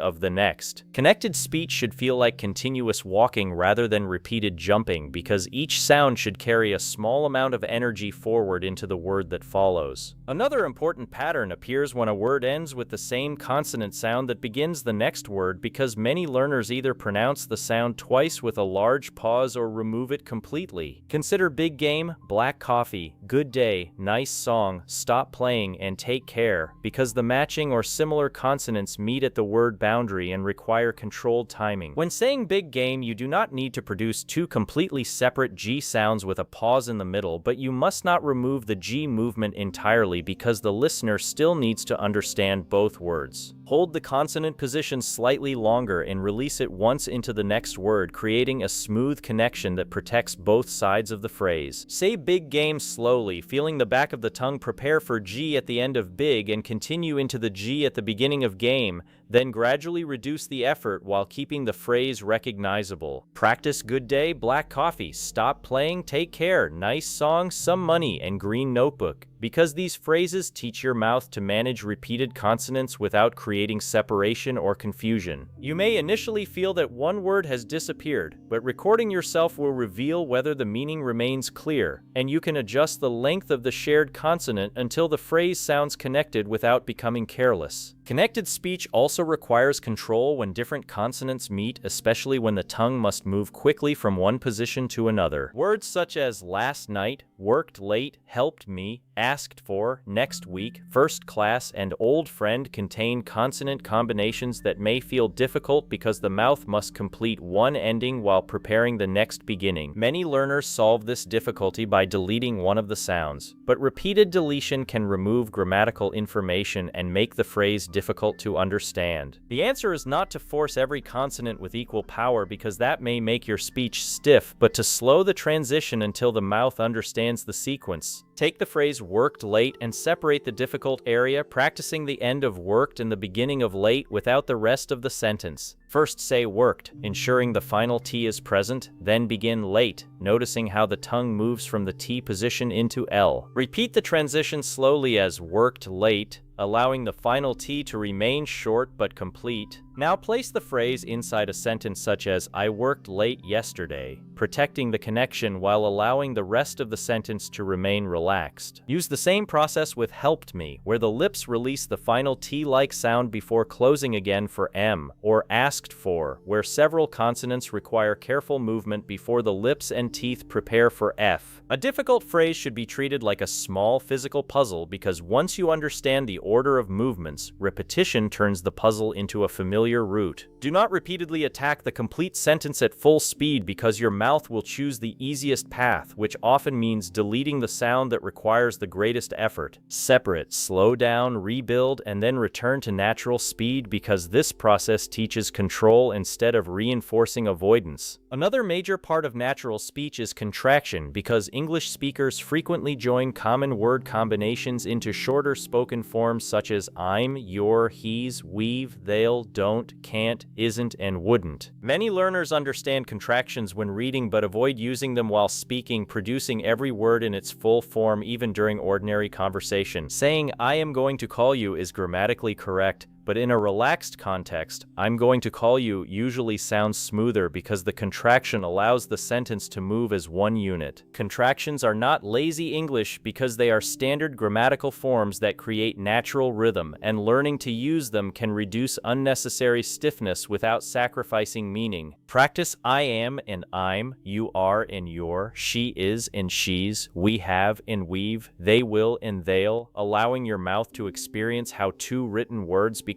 one spoken shape. Then place them inside complete sentences such as I'm ready to begin, you're doing very well, she's working today, we've finished the project, and they'll arrive tomorrow. Pay attention to the ending of the contraction because clarity still matters, especially in forms such as we've or they'll, where weak final consonants may disappear if the mouth rushes. The goal is not simply to shorten the phrase, but to create a new complete sound unit that remains recognizable. Negative contractions require particular care because the final T may carry the difference between positive and negative meaning. Consider can and can't, do and don't, is and isn't, or would and wouldn't, because swallowing the negative ending can reverse the meaning of your sentence. If you say, I can't come, but the listener hears, I can come, a small pronunciation failure creates a major communication problem. Practice negative contractions with deliberate contrast, saying, I can come and I can't come, she is ready and she isn't ready, they will arrive and they won't arrive. Record each pair and check whether the negative meaning is unmistakable because your listener should not need the rest of the conversation to guess whether you agreed or refused. Natural connected speech never gives you permission to remove a sound when that sound changes the central meaning. This is the balance you must protect throughout this chapter because some sounds may become lighter during fluent speech, but essential grammatical information must remain strong enough to survive. Another common feature of spoken English is reduction, where frequently used unstressed words become shorter and weaker because they are supporting the sentence rather than carrying its main message. Words such as to, for, and, of, can, have, and you may sound different in rapid natural speech than they do when pronounced alone. When to stands alone, it may contain a clear long vowel, but in a sentence such as I want to go, it often becomes lighter because want and go carry more meaning. When and is unstressed inside bread and butter, it may become very short, while bread and butter receive the stronger beats. This does not mean you should intentionally destroy the small words because reduction is controlled lightness rather than careless disappearance. Many learners hear fluent speakers reducing words and then try to copy only the speed, producing unclear sentences because they have not yet developed the strong sounds that support the reduction. You must build the sentence like a bridge because the stressed information words are the strong pillars, while the reduced words are the smaller connections between them, and when the pillars remain clear, the lighter sections can move quickly without causing the structure to collapse. Take the sentence, I want to speak to you about the problem, and identify the main information words as want, speak, you, and problem, depending on the context. Speak those words clearly, then allow to and about thee to become lighter while keeping them present. The sentence should move toward the important information rather than placing equal weight on every small grammatical piece. Practice I need to talk to you, she wants to apply for the job, we have to finish the work, and he can help you with the problem. Allowing the connecting words to become lighter without losing the overall sentence. Your ears must guide you because reduction should sound relaxed, not broken. When you cannot understand your own recording without reading the sentence, you have reduced too much and must restore some clarity. A useful rule is that you should first learn to pronounce the complete form correctly before attempting a reduced form because controlled simplification requires mastery of the original movement. An artist can draw a simple line confidently after learning detailed structure, while a beginner who skips structure may create something incomplete and pronunciation follows the same principle. Connected English also contains moments when sounds influence one another, because the mouth prepares for an upcoming sound before the current sound has completely finished. This is called assimilation, although you do not need to remember the technical name to benefit from the physical idea. In phrases such as good boy, 10 people, or would you, one sound may change slightly because the mouth is already preparing for the next position. For example, would you may sound smoother when the D and Y movements meet, creating a combined sound that fluent speakers use naturally. Did you may also develop a blended sound during ordinary speech, while don't you may connect in a similar way. You should not force these combinations simply to sound native, because exaggerated imitation can create artificial pronunciation, but learning to recognize them will improve your listening and help your mouth understand why natural speech does not always match the written words exactly. Practice the full forms first, saying would you, did you, could you, and don't you clearly, then gradually reduce the space between the words until the transition becomes smooth. Listen to clear speakers and notice how the mouth conserves movement while keeping the phrase understandable. You may hear something closer to a blended sound, but your goal remains communication rather than copying one accent perfectly. Use these phrases inside practical sentences such as, would you help me? Did you call her? Could you open the door? And don't you remember? Say them at several speeds, beginning slowly and increasing only while the important words remain clear. Another feature you may hear is sound deletion, where fluent speakers omit certain sounds inside difficult consonant groups, especially during rapid informal speech. However, learners must approach this carefully because native speakers delete sounds within patterns their listeners already recognize, while a learner who deletes too much may remove the structure completely. You do not need to imitate every deletion because clarity is more valuable than extreme naturalness, and producing a slightly more complete sound is often safer for international communication. Your first responsibility is to become understandable, and only after your speech is consistently clear should you explore more advanced reductions that appear in particular accents or informal conversations. Never believe that sounding natural means sounding careless, because skilled speakers may move quickly, yet their rhythm, stress, context, and familiar sound patterns continue guiding the listener. What sounds effortless is usually supported by years of automatic coordination. You are building that coordination deliberately, which means your pace must respect your current level of control. Another major cause of disconnected speech is reading punctuation incorrectly, because learners may stop at every comma, ignore every full stop, or pause at random places where no punctuation exists. Written punctuation offers useful guidance, but meaningful speaking depends on thought groups rather than symbols alone. A thought group is a small section of speech that expresses one manageable piece of meaning, and each group should flow smoothly before a pause signals that the idea is continuing, changing, or ending. Consider the sentence: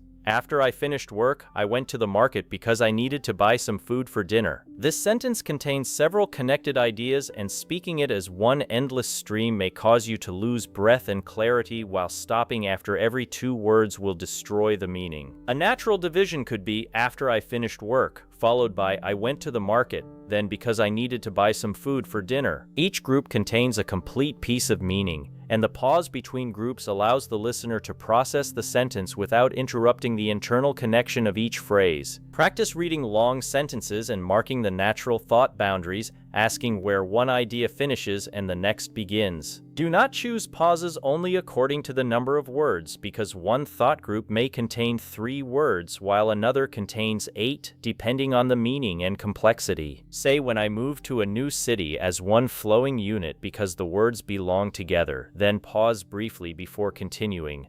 I found it difficult to speak English with strangers. The pause supports the transition between the situation and the result. If you pause inside moved to a new city, perhaps after moved, the listener must wait unnecessarily for the idea to become complete. Connected speech therefore depends on connection within the thought and separation between thoughts. A powerful speaker knows both when to continue and when to stop, because endless connection creates confusion while endless separation creates stiffness. Breathing is closely connected to thought groups because your mouth cannot maintain clear pronunciation when your air becomes weak. Many learners begin a long sentence without preparing their breath, speak comfortably for the first few words, then rush through the ending as the air disappears. The final part becomes quieter, faster, and less clear, often swallowing exactly the endings that carry the sentence's grammar. Before speaking a longer idea, take a relaxed breath and picture the first thought group rather than attempting to hold the entire paragraph inside one breath. Speak the group smoothly, pause naturally, restore your breath, and continue. Breathing at meaningful boundaries makes your speech sound organized rather than interrupted because the listener experiences the pause as part of the message. Practice with the sentence, "Although I was nervous during the interview, I answered the questions carefully and explained my experience clearly." Divide it into "although I was nervous during the interview, then I answered the questions carefully, and finally and explained my experience clearly." Take a small, comfortable breath at each boundary, protecting the endings of interview carefully and clearly. Do not wait until your lungs are completely empty because emergency breathing creates tension, and tension reduces control over the jaw, tongue, and voice. Your breath should support the message quietly rather than becoming a battle that the listener can hear. Another important habit is forward focus because hesitant learners often stop after every word while checking whether the previous pronunciation was correct. This constant backward attention breaks the rhythm and increases anxiety because the mind is trying to correct the past while the mouth is supposed to create the next sound. During controlled practice, you should stop and repair mistakes, but during free speaking, allow the message to continue unless the error changes the meaning completely. Fluency requires trusting the mouth enough to move forward, then reviewing the recording afterward when you can analyze the difficult areas without interrupting communication. If you correct every tiny mistake in real time, your listener may lose the message even though your individual words become more accurate. Balance is necessary because some errors should be repaired immediately,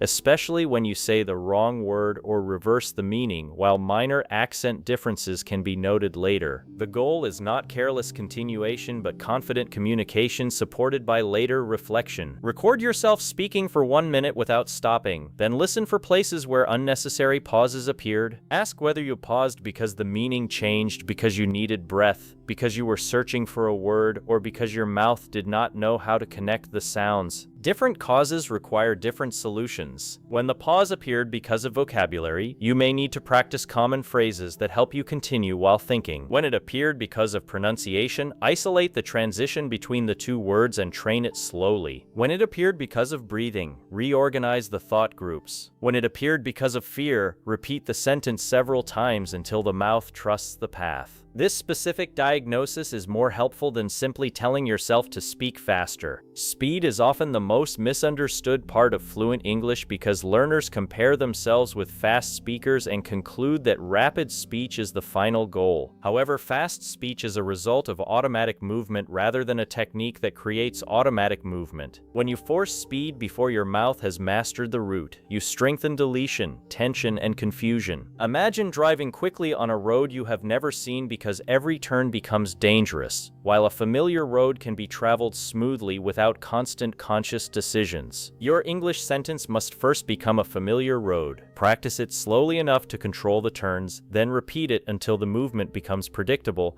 and only afterward allow the speed to grow naturally. Take the sentence, "I would like to talk to you about something important," and speak it slowly while protecting the word endings and identifying the strongest words. Repeat it again with shorter pauses between the words. Repeat it a third time with lighter connecting words. Repeat it a fourth time at a comfortable conversational speed. At no stage should you jump from slow, separated speech directly into uncontrolled, rapid speech because fluency grows through gradual compression. A useful method is the 3-speed drill, where you say the same sentence slowly, normally, and slightly faster while recording every version. The slow version teaches movement, the normal version tests communication, and the faster version reveals where clarity begins to break. Your ideal speaking pace is not the fastest version you can produce, but the fastest version that remains comfortably understandable. As your coordination improves, that limit will move naturally without forcing. Another effective method is backward building, especially for long phrases where the beginning sounds strong but the ending becomes weak. Consider the sentence, "I need to improve my pronunciation so people can understand me more easily." Begin with "more easily," then say "understand me more easily," followed by "people can understand me more easily, then so people can understand me more easily, gradually adding the earlier words until the sentence is complete. Backward building gives the ending more practice because learners often repeat the beginning of a sentence many times while abandoning or rushing through the final words. It also helps create smooth connections because every new section joins a phrase your mouth already knows. Use this method with sentences from your daily life, professional introductions, interview answers, customer conversations, presentations, or common social situations. The phrases you actually need deserve the greatest amount of automatic practice because they can quickly improve your confidence in real conversations. Another useful exercise is chunk repetition, where you select natural groups of words rather than memorizing entire paragraphs or isolated vocabulary. Common chunks such as soon as possible, at the end of the day, I'm not sure about that.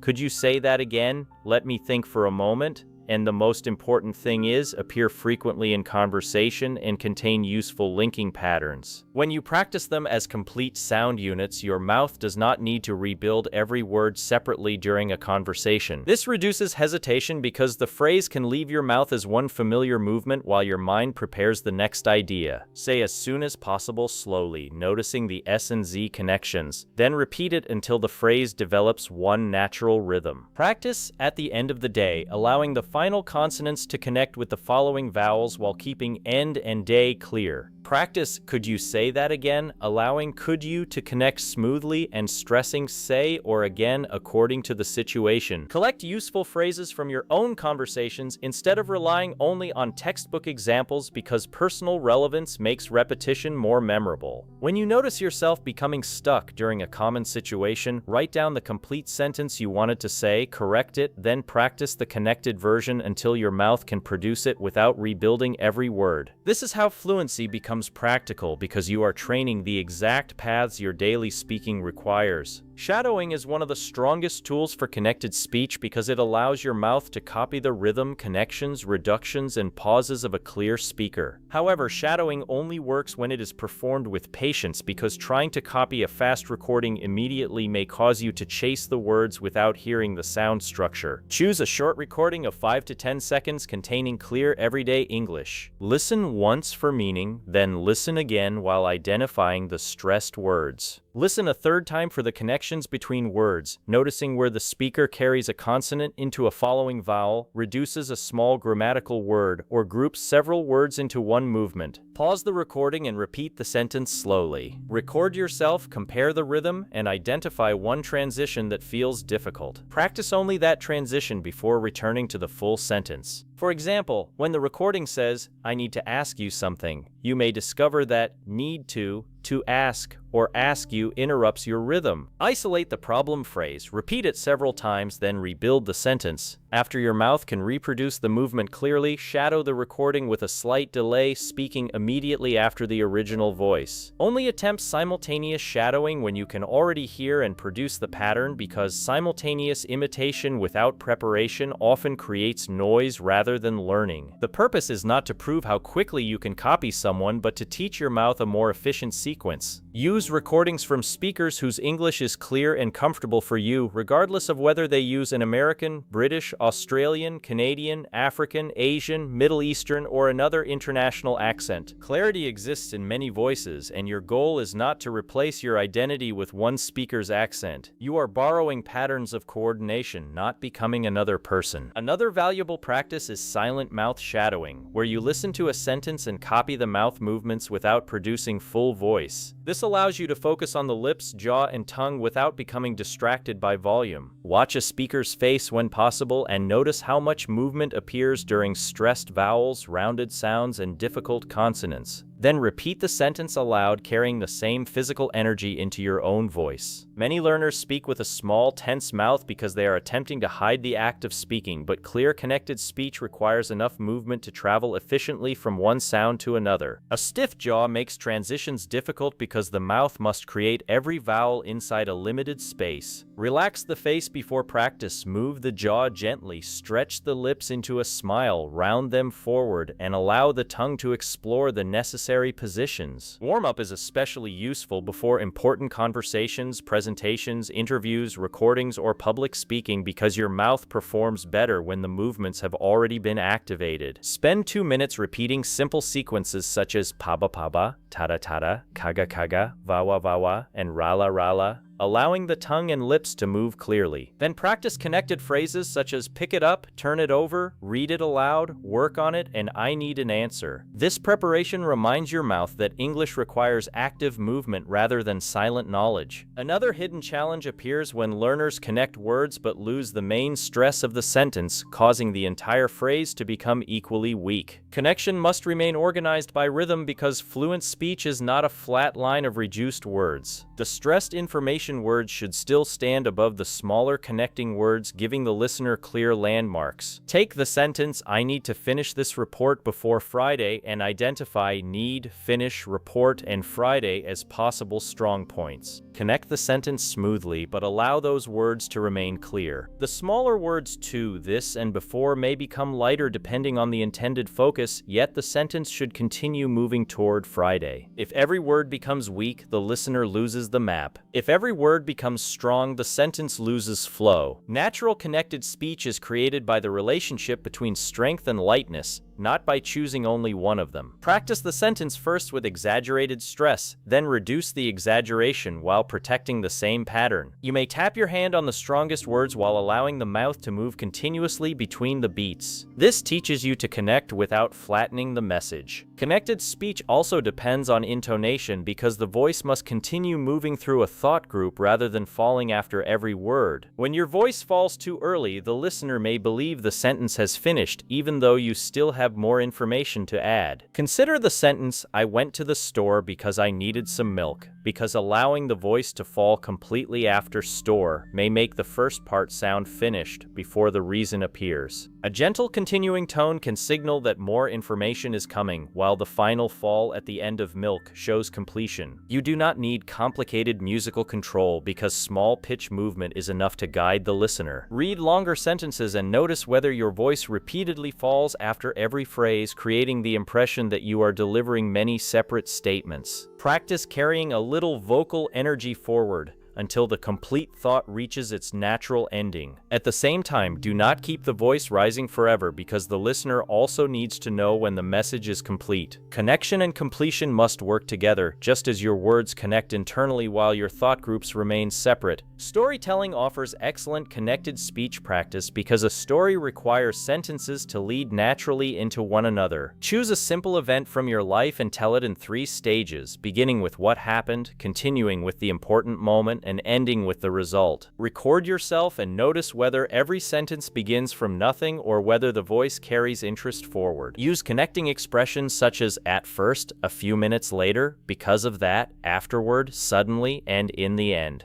Practicing each expression as a complete chunk. Do not overuse them, but allow them to guide the listener through the story. Say, a few minutes later, I received another call, allowing minutes later to flow as one group before entering the main information. Say, because of that, I decided to leave early, pausing naturally after the connecting expression while keeping each internal phrase smooth. Stories reveal where your mouth loses connection because you cannot depend on a memorized sentence forever, and spontaneous speech forces the new skills to survive while your mind creates meaning. Begin with short stories you know well so vocabulary does not create unnecessary pressure. Tell the same story several times, focusing on a different target during each version. During the first version, protect final sounds. During the second, reduce unnecessary pauses. During the third, strengthen the key words. During the fourth, connect consonants into following vowels. During the final version, forget the rules and communicate the story naturally. This layered practice allows one skill to enter the sentence at a time before combining everything into fluent speech. Conversation partners can also help, but you should give them a specific listening task rather than asking whether your pronunciation is generally good. Ask whether your words sounded too separated, whether particular phrases became unclear, or whether your pace remained comfortable. General feedback often produces vague answers, while a focused question gives useful information. When someone asks you to repeat a sentence. Do not simply produce the same sentence louder and faster. Pause, identify the most important words, slow the difficult connection, and restructure the message when necessary. For example, when I worked late and missed the last bus is misunderstood, stress worked late and missed the last bus, protecting the final consonants. Your second attempt should be physically different from the first because repeating the same movement only reproduces the same problem. You can also separate the sentence into two thought groups without returning to word-by-word speech, saying, I worked late,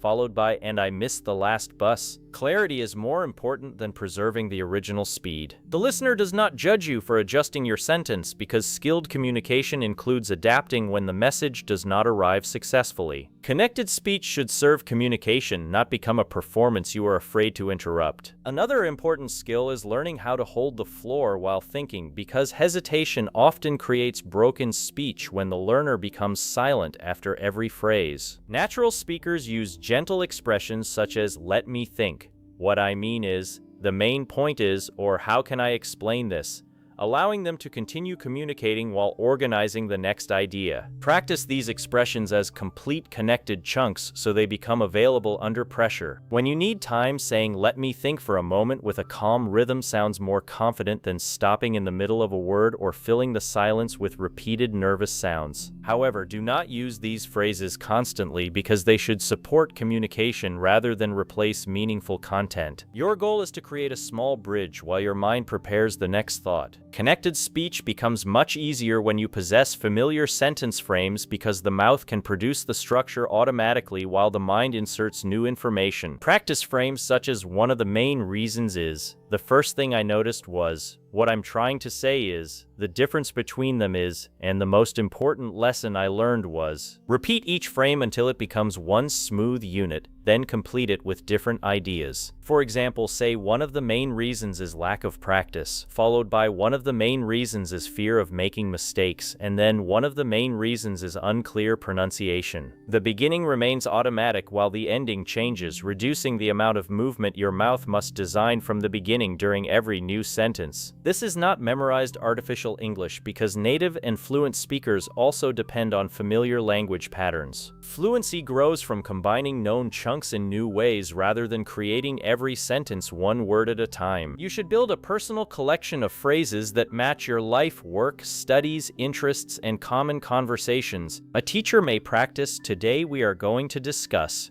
while a customer service worker may train "let me check that for you," and a student may use "I would like to ask a question about." An English learner preparing for interviews may practice "I have experience working with," "one of my greatest strengths is," and "I learned how to manage." Every repeated chunk creates a faster path between thought and speech. Daily reading aloud can strengthen these paths when performed correctly, but reading without attention may reinforce separated pronunciation because the eyes naturally move word by word. Before reading a paragraph aloud, mark the thought groups and underline the stressed information words. Connect words within each group while pausing only where the meaning changes. Read the paragraph once slowly, once at a comfortable conversational pace, and once as though you are explaining the idea to a real listener. The final version should not sound like reading because your purpose is to communicate meaning rather than recite printed symbols. Look away from the page after each sentence and repeat the meaning in your own words because this step carries the connected patterns from controlled reading into spontaneous speaking. You may also use poetry, speeches, dialogues, and audiobook passages, but choose material that matches natural spoken English and your current ability. Extremely difficult text creates too much vocabulary pressure and prevents your mouth from focusing on connection. A short, clear paragraph repeated 5 times can create more progress than 5 pages rushed once. Repetition should not feel like punishment because every repetition has a different purpose. The first teaches meaning, the second teaches sounds, the third teaches connection, the fourth teaches rhythm, and the fifth tests natural delivery. Another excellent exercise is transcription from listening because writing what you hear reveals which connected words your ears fail to separate. Choose a short recording and write the sentence without looking at the script. When you cannot identify certain words, replay the section and notice whether they were reduced, linked, blended, or unstressed. Compare your transcription with the original, then speak the same sentence using the pattern that initially confused you. This turns a listening weakness into speaking training. The more connected English your ears can understand, understand, the more naturally your mouth can reproduce it because perception and production strengthen one another. You may discover that you know every word in a sentence but fail to recognize it because the spoken form sounded different from the careful dictionary form. This does not mean fluent speakers are pronouncing everything incorrectly because dictionary forms show individual words,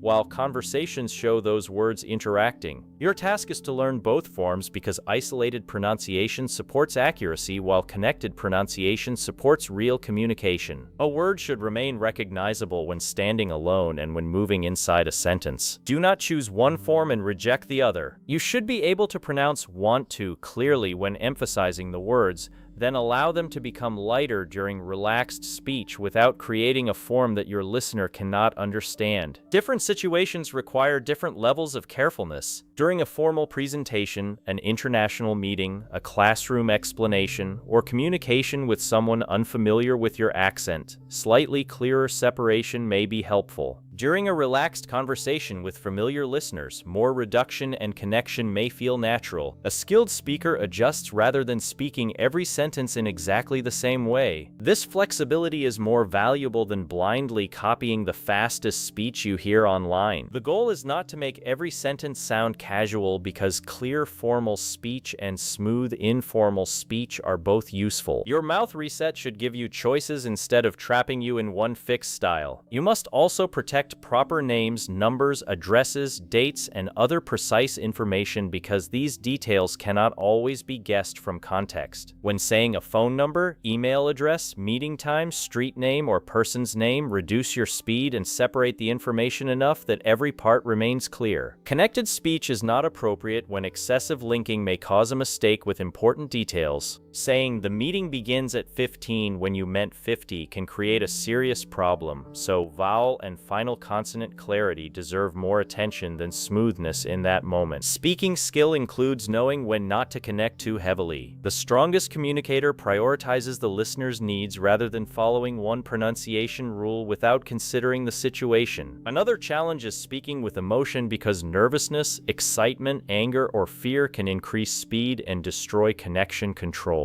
Before an important conversation, remind yourself that your message does not become more powerful when delivered faster. Take one relaxed breath, identify the first thought group, and begin at a pace your mouth can manage. The listener will usually experience controlled speech as confidence, while rushed speech may sound uncertain even when the ideas are excellent. When emotion rises during the conversation, return your attention to one physical anchor such as completing the final consonants or pausing between thought groups. Do not attempt to control everything because one simple anchor can restore enough organization to protect the message. A calm pause is not evidence that your English is weak. A meaningful pause can make you sound thoughtful, deliberate, and confident, especially when it appears after a complete idea. The problem is not pausing itself because the problem is pausing randomly inside words and phrases. You are learning to replace nervous interruption with purposeful silence. Connected speech must never become breathless speech because silence is part of spoken language, giving the listener space to understand and the speaker space to prepare. Music contains rests as well as notes, and English rhythm requires both movement and pause. Your task is to place the silence where it strengthens meaning rather than where it damages connection. A practical daily routine can transform these ideas into automatic skill, beginning with a short mouth warm-up, followed by linking practice, thought group reading, shadowing, and 1 minute of free speaking. During the warm-up, activate the lips, tongue, jaw, and breath with clear sound sequences. During linking practice, choose 5 phrases where a final consonant connects with a following vowel, such as pick it up, turn it on, find out, read it again, and work on it. During thought group reading, take one paragraph and mark the natural meaning boundaries. During shadowing, repeat one short recording several times while copying the rhythm and connections. During free speaking, use one of the trained phrases naturally while explaining your day or sharing an opinion. The entire routine can remain focused and manageable because consistency matters more than exhausting practice. Do not train for a long time once a week and remain silent for the next 6 days because connected speech depends on repeated coordination. Your muscles need regular reminders that English words are meant to flow within meaningful groups. A small amount of correct daily practice gradually changes the default movement of your mouth. At first you will think consciously about every connection, but later the final consonant will naturally travel into the next vowel without instruction. Thought groups will begin appearing automatically because your mind will organize meaning before speaking. Your pauses will become calmer because breath and rhythm will cooperate. Your speed will become more natural because the mouth no longer restarts after every word. This transformation may arrive slowly, but it becomes visible when you compare recordings across several weeks. Record the same paragraph today and again after consistent practice. Listen for unnecessary gaps, lost endings, rushed phrases, weak stress, and breath problems. Do not judge the sound of your voice because measure only the areas you trained. You may still hear an accent, but the words may flow more smoothly and the message may become easier to follow. That is genuine progress because pronunciation improvement is not an attempt to erase the person speaking. It is the process of removing physical obstacles that prevent the listener from receiving the idea. Never confuse connection with perfection because even experienced speakers hesitate, restart sentences, change words, and make small pronunciation mistakes. Natural speech is not a flawless recording because it is a living process created in real time. Your goal is not to remove every pause or connect every possible word. Your goal is to make your pauses meaningful, your connections smooth, and your important sounds strong enough to carry the message. Sometimes separating a word adds emphasis. Sometimes pausing builds curiosity. Sometimes slowing down protects important information. Sometimes a connected phrase creates warmth and ease. Speaking clearly means choosing what serves the moment rather than obeying one rule mechanically. The greatest change occurs when you stop seeing English as thousands of separate pieces and begin experiencing it as patterns of movement. Could you help me becomes one familiar request. I'm not sure about that becomes one controlled response. At the end of the day becomes one flowing expression. I would like to explain becomes one reliable beginning. Your mouth begins storing complete paths instead of rebuilding each sound from nothing. This reduces mental pressure because your attention becomes available for meaning, listening, emotion, and connection with the other person. You stop staring at your own pronunciation from inside the conversation and begin participating in the conversation itself. This is the purpose of connected speech because the final destination is not smoother pronunciation alone. The final destination is freedom. You should be able to express an idea without feeling that every word is a separate obstacle. You should be able to answer a question without becoming trapped between speed and clarity. You should be able to tell a story, explain a problem, ask for help, introduce yourself, or share your opinion while trusting your mouth to carry the message forward. That trust is built through thousands of small, successful transitions. Every time you connect a final consonant to a following vowel, your mouth learns efficiency. Every time you protect a negative ending, your speech becomes safer. Every time you reduce an unstressed word without losing it, your rhythm becomes lighter. Every time you divide a sentence into meaningful groups, your listener receives a clearer path. Every time you breathe before the air disappears, your ending becomes stronger. Every time you shadow a clear speaker patiently, your mouth discovers a new pattern. Every time you speak freely without stopping after every small mistake, your confidence begins replacing fear. Do not rush this stage because connected speech is where all your earlier training begins working together. The final sounds from Chapter 2 must remain present. The vowel contrasts from Chapter 3 must survive inside longer phrases. The difficult consonants from Chapter 4 must remain controlled during transitions. The stress and rhythm from Chapter 5 must guide the connected sentence. Connection does not replace these skills because it combines them. Your mouth is now learning to carry clear sounds through continuous movement, which is one of the most advanced and powerful steps in becoming understandable. You may initially feel that you can manage either clear sounds or smooth rhythm, but not both. Yet patient repetition gradually teaches the mouth to protect clarity without stopping. A pianist first practices each hand separately before both hands cooperate, and your pronunciation develops through a similar process. You trained individual sounds first, and now you are teaching them to cooperate inside complete communication. The sentence that once felt like a difficult difficult line of separate words can eventually become one familiar journey. You will know the journey has become stronger when you no longer think about every transition. Your mouth will complete the final consonant, carry it forward, reduce the smaller word, stress the central idea, breathe at the meaningful boundary, and continue into the next thought while your conscious mind focuses on what you want to say. That is automaticity, and automaticity is the foundation of real fluency. It does not appear because you demand it. It appears because you build it.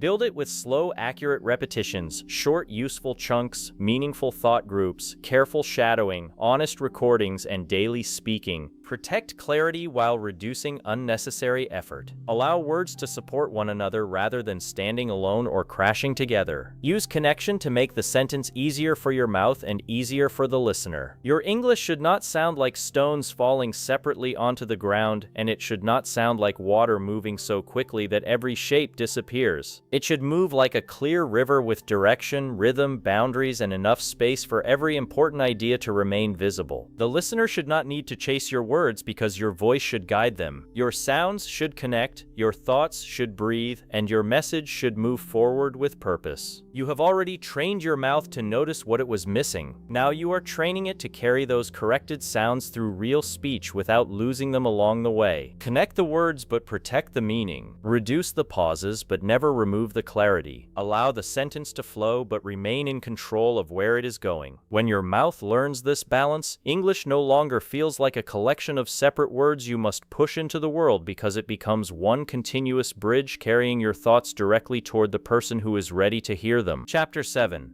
Build the daily English mouth reset that makes clear speaking automatic. You have now discovered that unclear English is rarely caused by one single weakness, because your final sounds, vowels, difficult consonants, word stress, sentence rhythm, breathing, and connected speech all work together every time you open your mouth, and although you may improve one area during careful practice, the real transformation begins only when these skills become strong enough to appear automatically during an unexpected conversation where you have no time to stop, analyze a rule, move your tongue consciously, or rebuild every sentence before speaking. This is where many English learners become disappointed because they understand pronunciation lessons perfectly, repeat the teacher successfully, and produce beautiful sentences during practice.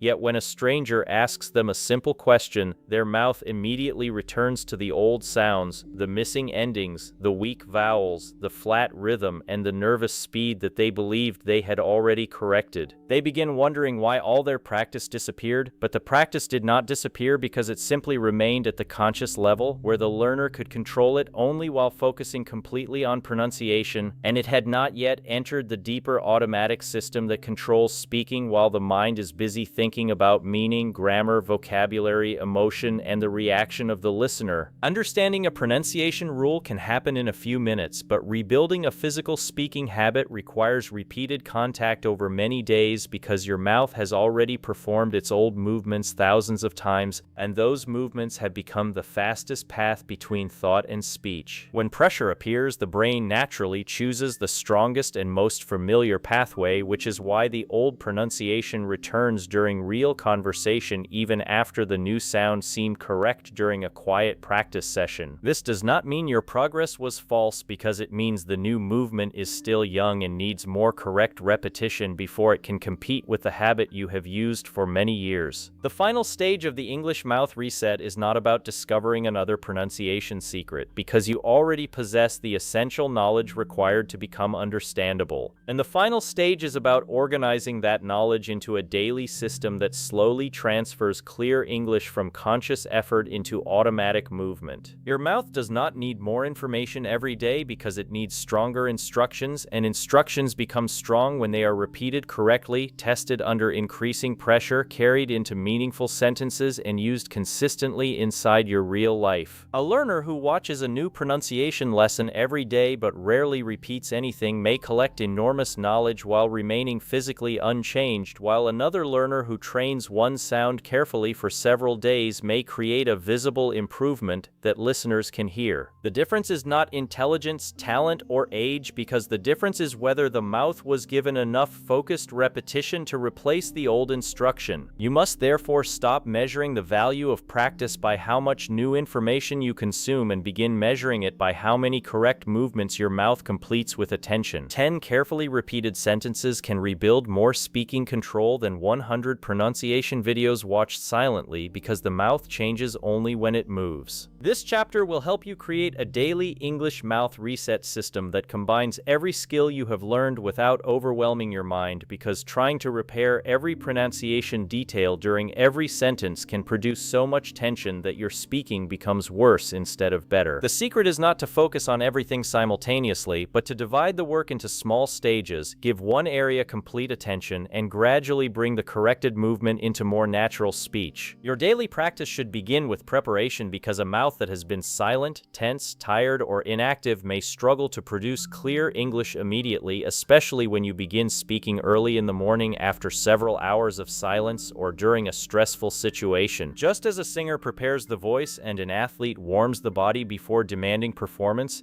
an English learner should gently activate the jaw, lips, tongue, breath, and voice before beginning focused pronunciation work. Start by relaxing your face, because unnecessary tension is one of the quietest enemies of clear speaking. And when the jaw becomes tight, the tongue loses flexibility, the lips stop moving fully, and your breath becomes shallow. Allow the mouth to open gently. Move the jaw from side to side without force. Round the lips forward, stretch them into a relaxed smile, and move the tongue carefully behind the upper teeth, toward the lower teeth, and near the corners of the mouth. These movements may seem unrelated to English, but they remind your speech muscles that they are about to perform unfamiliar actions rather than remain inside the comfortable patterns of your first language. After relaxing the mouth, activate the major consonant movements by repeating controlled pairs such as pa-ba, ta-da, ka-ga, fa-va, sa-za, ra-la, and tha-tha, paying attention to the physical difference between air, voice, lip contact, tongue position, and throat vibration.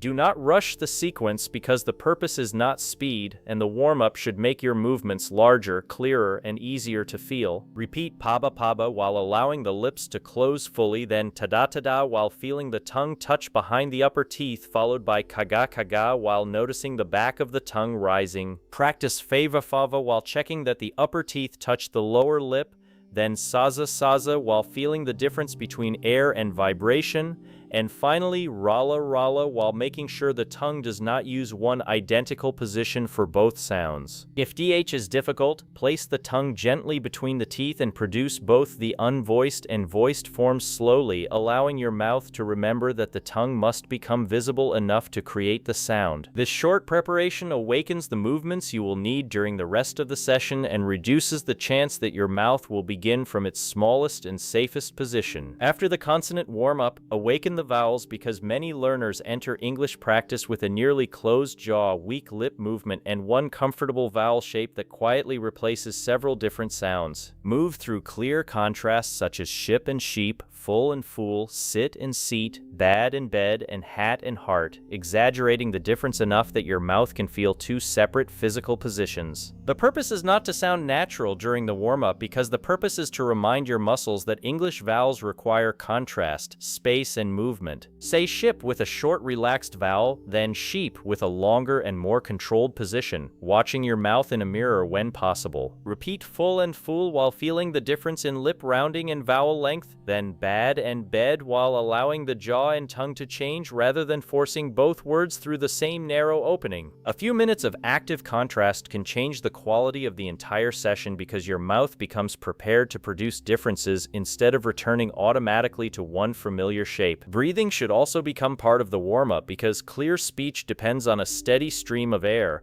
and a learner who begins with weak or uncontrolled breathing may rush, tighten the throat, and lose the ending of every sentence. Take a calm breath without lifting your shoulders dramatically, then release the air while producing a long, comfortable sound. Do not attempt to hold it as long as possible because the goal is control rather than competition. Speak a short sentence such as "I want to speak clearly today" on one relaxed breath, then pause before the air becomes weak. Repeat it while allowing the most important words to receive slightly more energy, noticing that the breath supports the entire thought rather than disappearing after the first few words. This preparation may require only a few minutes, but it creates a clear physical beginning that separates pronunciation practice from ordinary silent study. Once the mouth is prepared, the second stage of the daily system should focus on one target rather than every possible weakness. This target may be one final consonant, one vowel contrast, one difficult sound, one stress pattern, one linking movement, or one rhythm problem that repeatedly interferes with your speech. You should choose the target from evidence rather than guessing, which means listening to your own recordings, remembering words that listeners often misunderstand,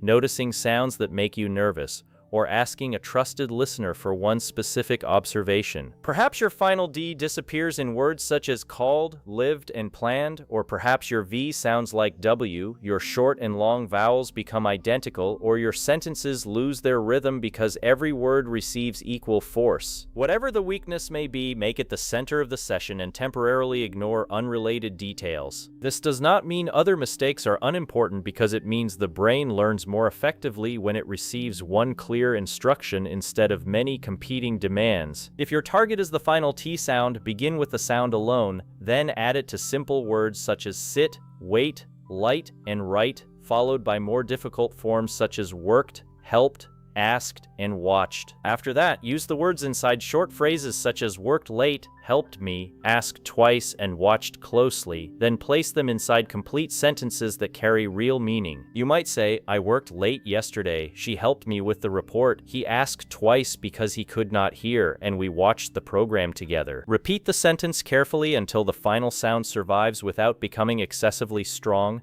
then increase the speed slightly while checking whether the ending remains present. This progression from sound to word, phrase, sentence, and free speech is one of the most important structures in the mouth reset system, because a sound that appears only in isolation has not yet become a usable communication skill. Your mouth must learn to protect the movement while other sounds, ideas, and grammatical choices compete for attention. If the target is a vowel contrast, choose a small family of words rather than an enormous list, and train them through minimal pairs, sentences, questions, and short personal answers. For ship and sheep, you could first repeat the words slowly, then say "the ship is large" and "the sheep is white," followed by a short description that naturally uses one of the words. You might explain "a ship travels across the sea," then say "a sheep is an animal that lives on a farm," allowing your mouth to produce the target vowel while your mind also creates meaning. This movement from controlled repetition into explanation makes the practice more powerful, because real conversation does not present the target word alone. The word arrives while you are organizing a thought, and your pronunciation must survive that pressure. If the target is word stress, select several words that are important in your daily communication, such as the name of your profession, subject, industry, city, responsibility, or personal interest. Divide each word into syllables, identify the strongest beat, tap it physically, exaggerate the stress during early practice, and then place the word inside several natural sentences. If you frequently use the word communication, practice communication until the rhythm becomes familiar. Then say, "Clear communication is important in my work, and I want to improve my communication skills." Record both sentences and listen only for the target word, asking whether its central stress is immediately recognizable. If the target is connected speech, choose several practical phrases where one word naturally flows into another, such as turn it on, pick it up, find out, read it again, or work on it. Practice slowly, reduce the spaces, protect the important sounds, and then use each phrase inside a real sentence. The daily target should remain small enough to repeat deeply, because depth creates physical change while excessive variety creates temporary excitement without lasting improvement. Many learners abandon repetition because they become bored, but repetition becomes boring only when it is performed without a new purpose. You can repeat the same sentence several times while changing the focus during each version. During the first repetition, focus on the target consonant. During the second, protect the final sounds. During the third, mark the stressed word. During the fourth, connect the sentence smoothly. During the fifth, speak it naturally while thinking only about the meaning. The sentence remains the same, but your attention moves through several levels, allowing the mouth to build accuracy before testing automaticity. The next stage of your daily reset should involve listening and imitation because your mouth needs a clear model, and pronunciation practice becomes much harder when you depend only on spelling or memory. Choose a very short recording from a clear speaker, preferably no longer than 1 or 2 complete sentences, because working deeply with a small amount of audio is more effective than chasing several minutes of speech. Listen to the recording once for meaning, then listen again for the strongest words, then listen for the final sounds, vowel shapes, pauses, and connections. Do not begin copying until your ears have identified the pattern, because imitation without careful listening often causes the learner to repeat an imagined version rather than the actual sound. After listening several times, pause the recording and repeat the sentence slowly, trying to copy the overall shape rather than only the individual words. Notice which syllables receive energy, which words become lighter, where the voice rises or falls, and where the speaker pauses. Record your own version and compare it with the original without attacking your accent. Ask practical questions such as whether the same words were stressed, whether your pauses appeared in the same meaningful places, whether your endings survived, and whether your sentence moved as one thought instead of many separate words. Choose only one difference to improve during the next repetition. Perhaps your sentence was too flat, your final sound disappeared, or your pause divided the phrase in the wrong place. Repair that one difference and repeat. This process is slower than simply playing the recording again and again, but it creates deeper improvement because every repetition has a clear correction attached to it. Once you can repeat the sentence after pausing, begin delayed shadowing by speaking immediately after the original voice. Allow the speaker to complete a small group, then copy it while the rhythm remains fresh inside your ears. As control grows, reduce the delay, but do not chase simultaneous shadowing until the pattern has become familiar. Your purpose is not to prove that you can keep up with the recording, because your purpose is to teach the mouth a clearer sequence of movements. A learner who shadows slowly and accurately is building skill, while a learner who follows fast speech without controlling the sounds may only be practicing confusion. The next stage should involve reading aloud, but reading must be transformed from visual decoding into meaningful speaking because many learners read every written word separately,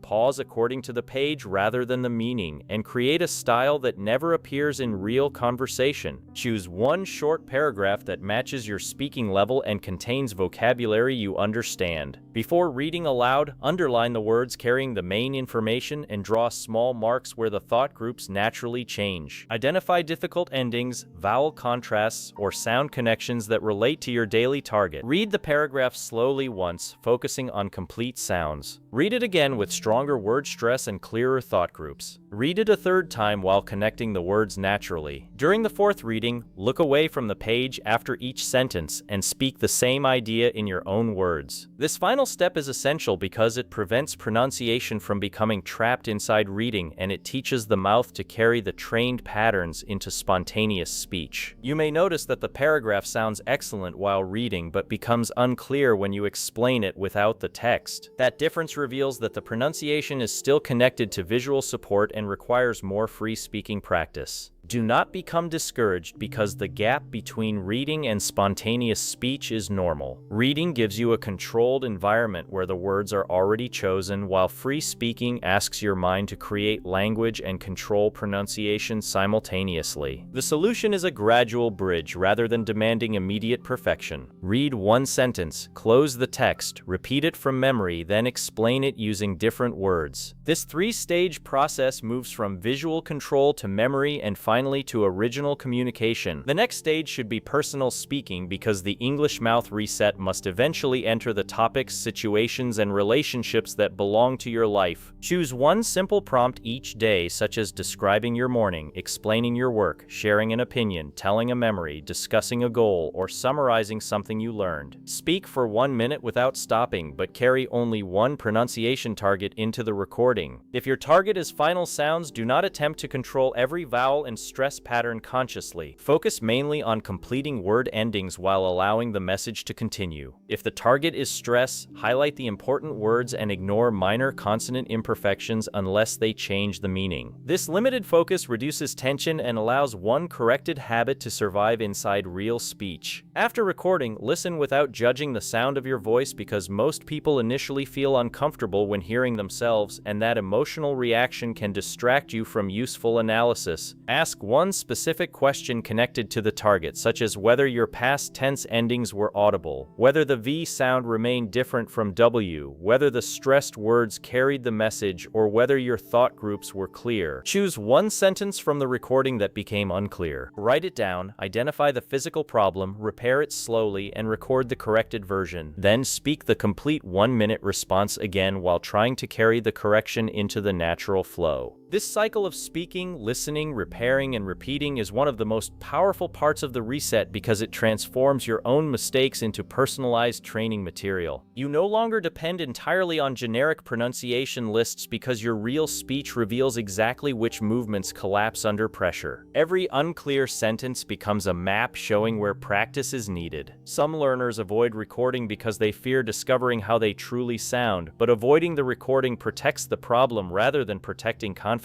Confidence built on avoidance is fragile, while confidence built on visible correction becomes strong because you can hear that the second version is clearer than the first. You do not need to love every part of your voice. You only need to listen honestly enough to guide your improvement. Over time, recordings create evidence that daily practice is working because changes that feel invisible from one day to the next become obvious when you compare the same task across several weeks. Choose one standard paragraph and one personal speaking prompt to record at the beginning of every month. Keep the old recordings. When you listen later, do not ask whether your accent has disappeared. Listen for clearer endings, wider vowel contrasts, stronger stress, smoother connections, calmer pacing, and fewer nervous interruptions. Progress often appears in these practical areas before the learner feels completely confident. Your mouth may already be changing while your self-image remains trapped in an older version of your English. Recordings help your mind update that image. A strong daily system should also include correction without obsession because some learners become so focused on pronunciation that they lose the courage to communicate. They monitor every sound, interrupt every sentence, apologize constantly, and become tense before opening their mouths. This level of control does not create fluency because real conversation requires attention to the other person, the meaning, and the emotional connection. Pronunciation is supposed to carry communication, not replace it. During practice, correction can be slow, detailed, and demanding. During conversation, correction should be selective. Repair the mistake when it changes the meaning, reverses positive and negative information, creates the wrong word, or prevents understanding. Allow small accent differences and minor imperfections to pass when the listener already understands. After the conversation, remember or record the difficult phrase and train it privately. This separation between practice mode and communication mode protects both improvement and confidence. In practice mode, you study the movement. In communication mode, you use the movement to deliver meaning. A musician does not stop the entire performance after every tiny imperfection, even though those imperfections may be examined carefully during rehearsal. Your conversations deserve the same respect. Continue speaking, remain connected with the listener, and collect the weak areas for later improvement. You should also develop a repair strategy for moments when someone does not understand you, because fear often increases when the learner has no plan for repetition. When the listener says, "Sorry," or "Could you repeat that?" do not assume that your entire English has failed. Perhaps only one sound, word, name, or ending was unclear. Take a breath, identify the central information, and repeat the sentence more slowly with stronger stress on the key word. Do not simply increase the volume while using the same mouth movement. Change the pronunciation physically. Complete the ending, open the vowel, separate the important word slightly, or restructure the sentence using simpler language. If you originally said, "I worked late and missed the last bus," and the listener did not understand, repeat it in two clear groups: "I worked late," followed by "so I missed the last bus." Stress, worked late and missed the last bus, protect the final sounds and allow the pause to support meaning. When communicating a name, number, address, or date, slow down more because these details cannot always be guessed from context. You may spell the name, repeat the number in smaller groups, or confirm the information in another way. This is not a sign of weakness because effective communication always includes adaptation. Even native speakers repeat, rephrase, and clarify when the situation requires it. Your goal is not to avoid every misunderstanding forever because your goal is to recover from misunderstanding calmly and successfully. Every successful repair teaches your nervous system that being asked to repeat is not a disaster. You remain capable, the conversation continues, and the message still arrives. This emotional lesson is just as important as the physical pronunciation lesson because fear can create tension that brings every old mouth habit back. A complete reset system must therefore train confidence alongside sounds. Confidence does not grow from repeating positive sentences while avoiding difficult conversations. It grows when you face manageable speaking situations, experience discomfort, communicate successfully, and realize that your imperfect English is still useful. Begin with low-pressure opportunities where the goal is simple. Ask a short question, order something, greet someone, leave a voice message, participate briefly in a conversation, or explain one idea to a trusted person. Carry one pronunciation target into the interaction. Do not attempt to impress the listener. Attempt to make the message clear. Afterward, notice what worked rather than remembering only the mistake. Perhaps the person understood your question immediately, your final sounds remained clear, or you recovered calmly after repeating one word. These successes must be recognized because the brain naturally remembers embarrassment more strongly than ordinary communication. When you record only failure inside your memory, your confidence remains lower than your actual ability. Train yourself to notice evidence of progress. Every conversation where the listener understands you is part of the reset. Every sentence you complete without rushing is part of the reset. Every difficult word you stop avoiding is part of the reset. Every time you repeat calmly instead of becoming ashamed, you are building a stronger speaking identity. Another important part of the system is choosing your practice vocabulary carefully because random word lists may improve general control,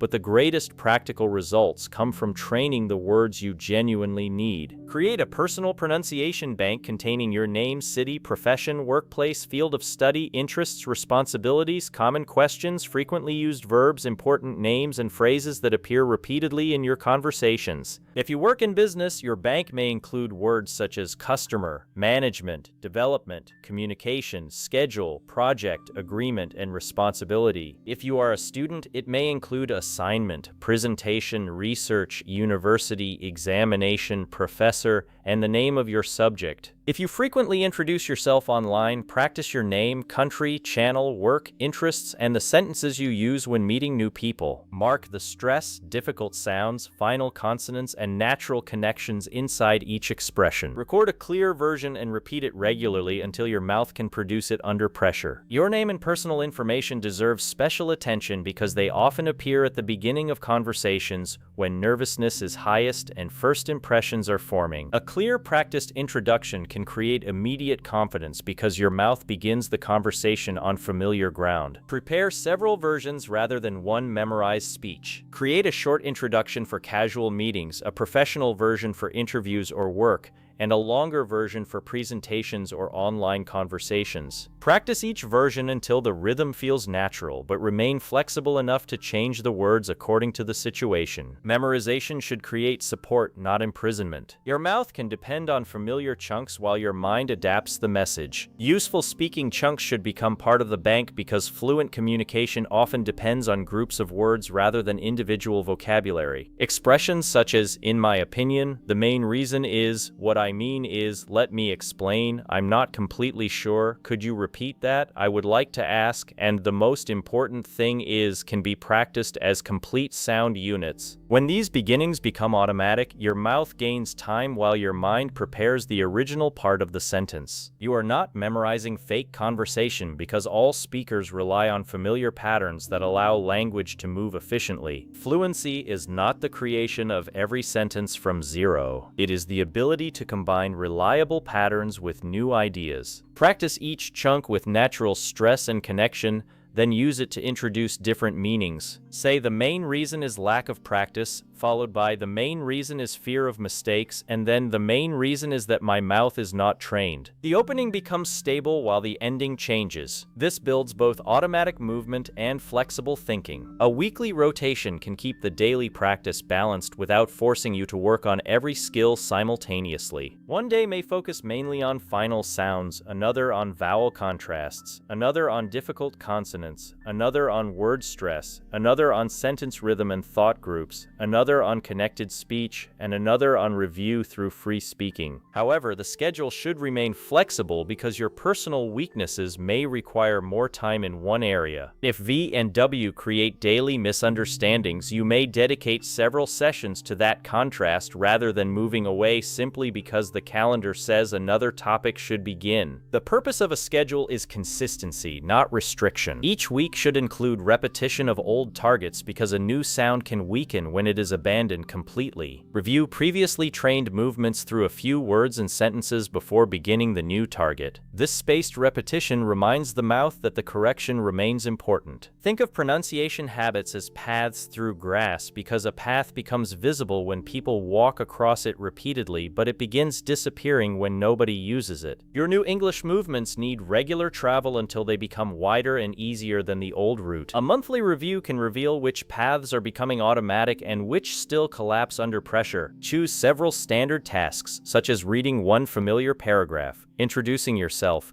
telling a short story, and answering an unexpected question. Record all of them without warming up excessively because the purpose is to see what your mouth can produce naturally. Listen for the skills from every chapter. Are your final sounds reaching the listener? Do your vowels remain distinct? Are the difficult consonants clear? Does each word have a recognizable center? Do important words receive stress? Are the sentences divided into meaningful groups? Do the words connect without becoming unclear? Does your breathing support the ending? Do you maintain a controlled pace when thinking? Write down only the 2 or 3 patterns that most strongly affect understanding. These become the main targets for the next month. Do not create a list of every imperfection because no speaker, including a native speaker, produces every sound perfectly in every situation. Your training should attack the barriers to communication rather than every difference from an imagined perfect accent. The English mouth reset is built around intelligibility, which means the listener can identify your words, follow your message, and respond without excessive effort. An accent may remain fully present while intelligibility becomes excellent. Your rhythm may not match one particular region, yet your sentence can still be clear, expressive, and natural. The goal is not to make strangers guess where you come from. The goal is to make them understand what you are saying. This distinction protects your identity and keeps pronunciation practice realistic. You should admire clear speakers from many backgrounds because English belongs to millions of voices, and every voice carries different history, music, and movement. Choose models who are understandable, confident, and appropriate for the situations where you need English. You may learn stress from one speaker, calm pacing from another, clear consonants from another, and expressive rhythm from someone else. You do not need to copy one person completely. Build a voice that remains yours while becoming easier for others to understand. Patience must become part of the system because physical change rarely follows a smooth upward line. One day your pronunciation may feel clear and controlled. The next day your mouth may feel stiff, your confidence may fall, and the old sounds may return. This variation does not mean you have lost your progress. Sleep, stress, tiredness, illness, emotion, unfamiliar topics, and the pressure of the listener can all affect speaking performance. Judge progress across weeks and months rather than one difficult conversation. A bad day is not a final result. It is one moment inside a longer training process. When the mouth returns to an old habit, do not respond with anger because anger creates more tension and teaches your mind that speaking English is dangerous. Pause, identify the movement, repeat it slowly, and return to the system. You do not need to begin the entire journey again. You only need to remind the mouth which path you are building. Consistency should also remain realistic because an impossible routine will disappear after a few days. You do not need to practice pronunciation for several hours every day. A focused daily session can create powerful results when the mouth moves actively and the corrections remain specific. Even 15 or 20 minutes can include preparation, target practice, imitation, reading, and free speaking when the material is short and focused. The quality of attention matters more than the length of the session. 5 minutes of careful mouth movement is better than 30 minutes of distracted repetition while looking at a phone, thinking about another problem, or speaking without listening. However, do not use limited time as an excuse for silence. When you cannot complete the full routine, perform a smaller reset. Warm up one difficult sound, repeat one sentence, shadow one short recording, and speak for 1 minute. This small session keeps the new pathway active and protects the habit of daily contact. A system survives because it can become smaller during difficult days without disappearing completely. You can also place mouth training inside ordinary life so practice does not depend entirely on a formal session. Speak aloud while preparing for the day. Describe what you are doing. Repeat a useful sentence while walking. Practice a difficult word before sending a voice message. Shadow one sentence from a video. Read a paragraph aloud before beginning silent reading. Record a 1-minute summary after listening to a podcast. Use the mirror while brushing your teeth to observe a difficult lip or tongue position. These small moments create additional repetitions without making pronunciation feel like a separate burden. Your environment can become a practice space when you begin noticing opportunities. However, always respect the difference between mindful repetition and meaningless repetition. Do not repeat a word while producing the same mistake dozens of times. Listen, adjust, slow down, and confirm that the movement is moving closer to the target. Correct repetition strengthens the new instruction. Careless repetition strengthens the old one. One of the most useful methods for preventing careless practice is the reset pause. Whenever a word becomes unclear 3 times, stop repeating the complete word. Return to the difficult sound alone. Check the tongue, lips, jaw, air, and vibration. Produce the sound correctly, then rebuild the word slowly. For example, when very continues sounding like wary, stop saying the complete word. Place the upper teeth gently on the lower lip.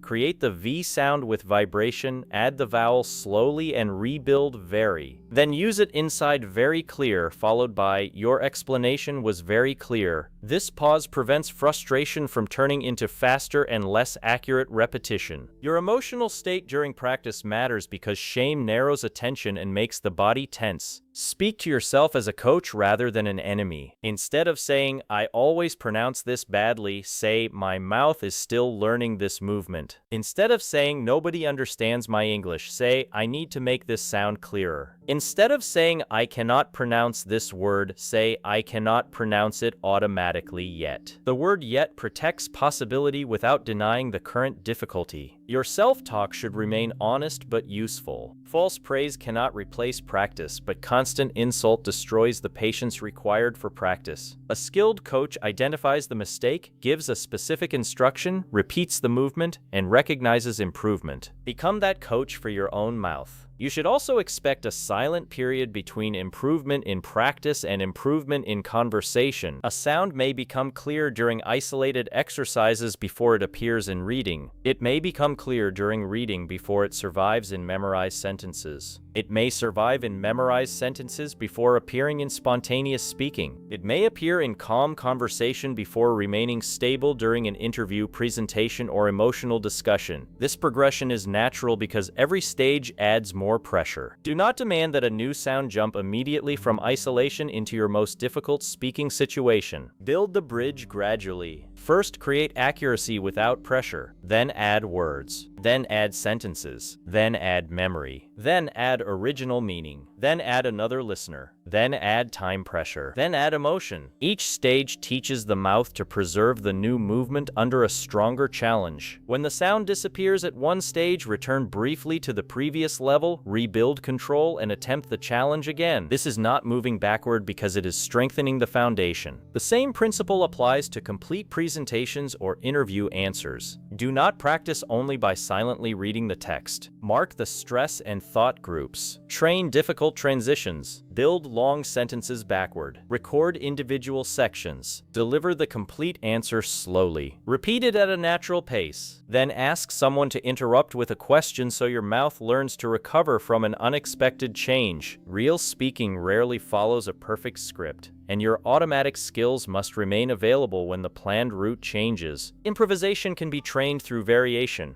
Take one familiar sentence and change one element each time. Say, I started learning English 2 years ago, then change the time, reason, method, or result. You might say, I started learning English because I wanted better opportunities, followed by, I started practicing every morning, and then I became more confident after recording myself. The structure remains familiar while the meaning changes. This gives your mouth stability without removing the need to think. Question and answer drills create similar benefits. Prepare 10 common questions about your life, work, interests, or goals. Answer each question for 30 seconds while focusing on one target. Shuffle the questions so the order becomes unpredictable. This small uncertainty teaches the mouth to activate the new movement without depending on a memorized sequence. Later, ask another person to choose the questions or use random topics. The goal is not to produce perfect answers. The goal is to make clear pronunciation survive while the mind creates meaning. Story retelling is another powerful bridge into automatic speech because a story contains time changes, emotional words, connected sentences, and natural stress. Listen to or read a short story. Retell it in your own words without looking at the text. During the first version, focus on completing the words. During the second, divide the story into thought groups. During the third, stress the key moments. During the fourth, tell it naturally as though speaking to a real person. Do not memorize every sentence from the original. Allow your language to remain simple enough that your mouth can control it. A simple, clearly delivered story is more powerful than an advanced story filled with unclear pronunciation and fear. You can also retell events from your own day because personal memory reduces the burden of understanding new content. Describe where you went, what happened, what surprised you, and how the situation ended. Use time markers such as at first,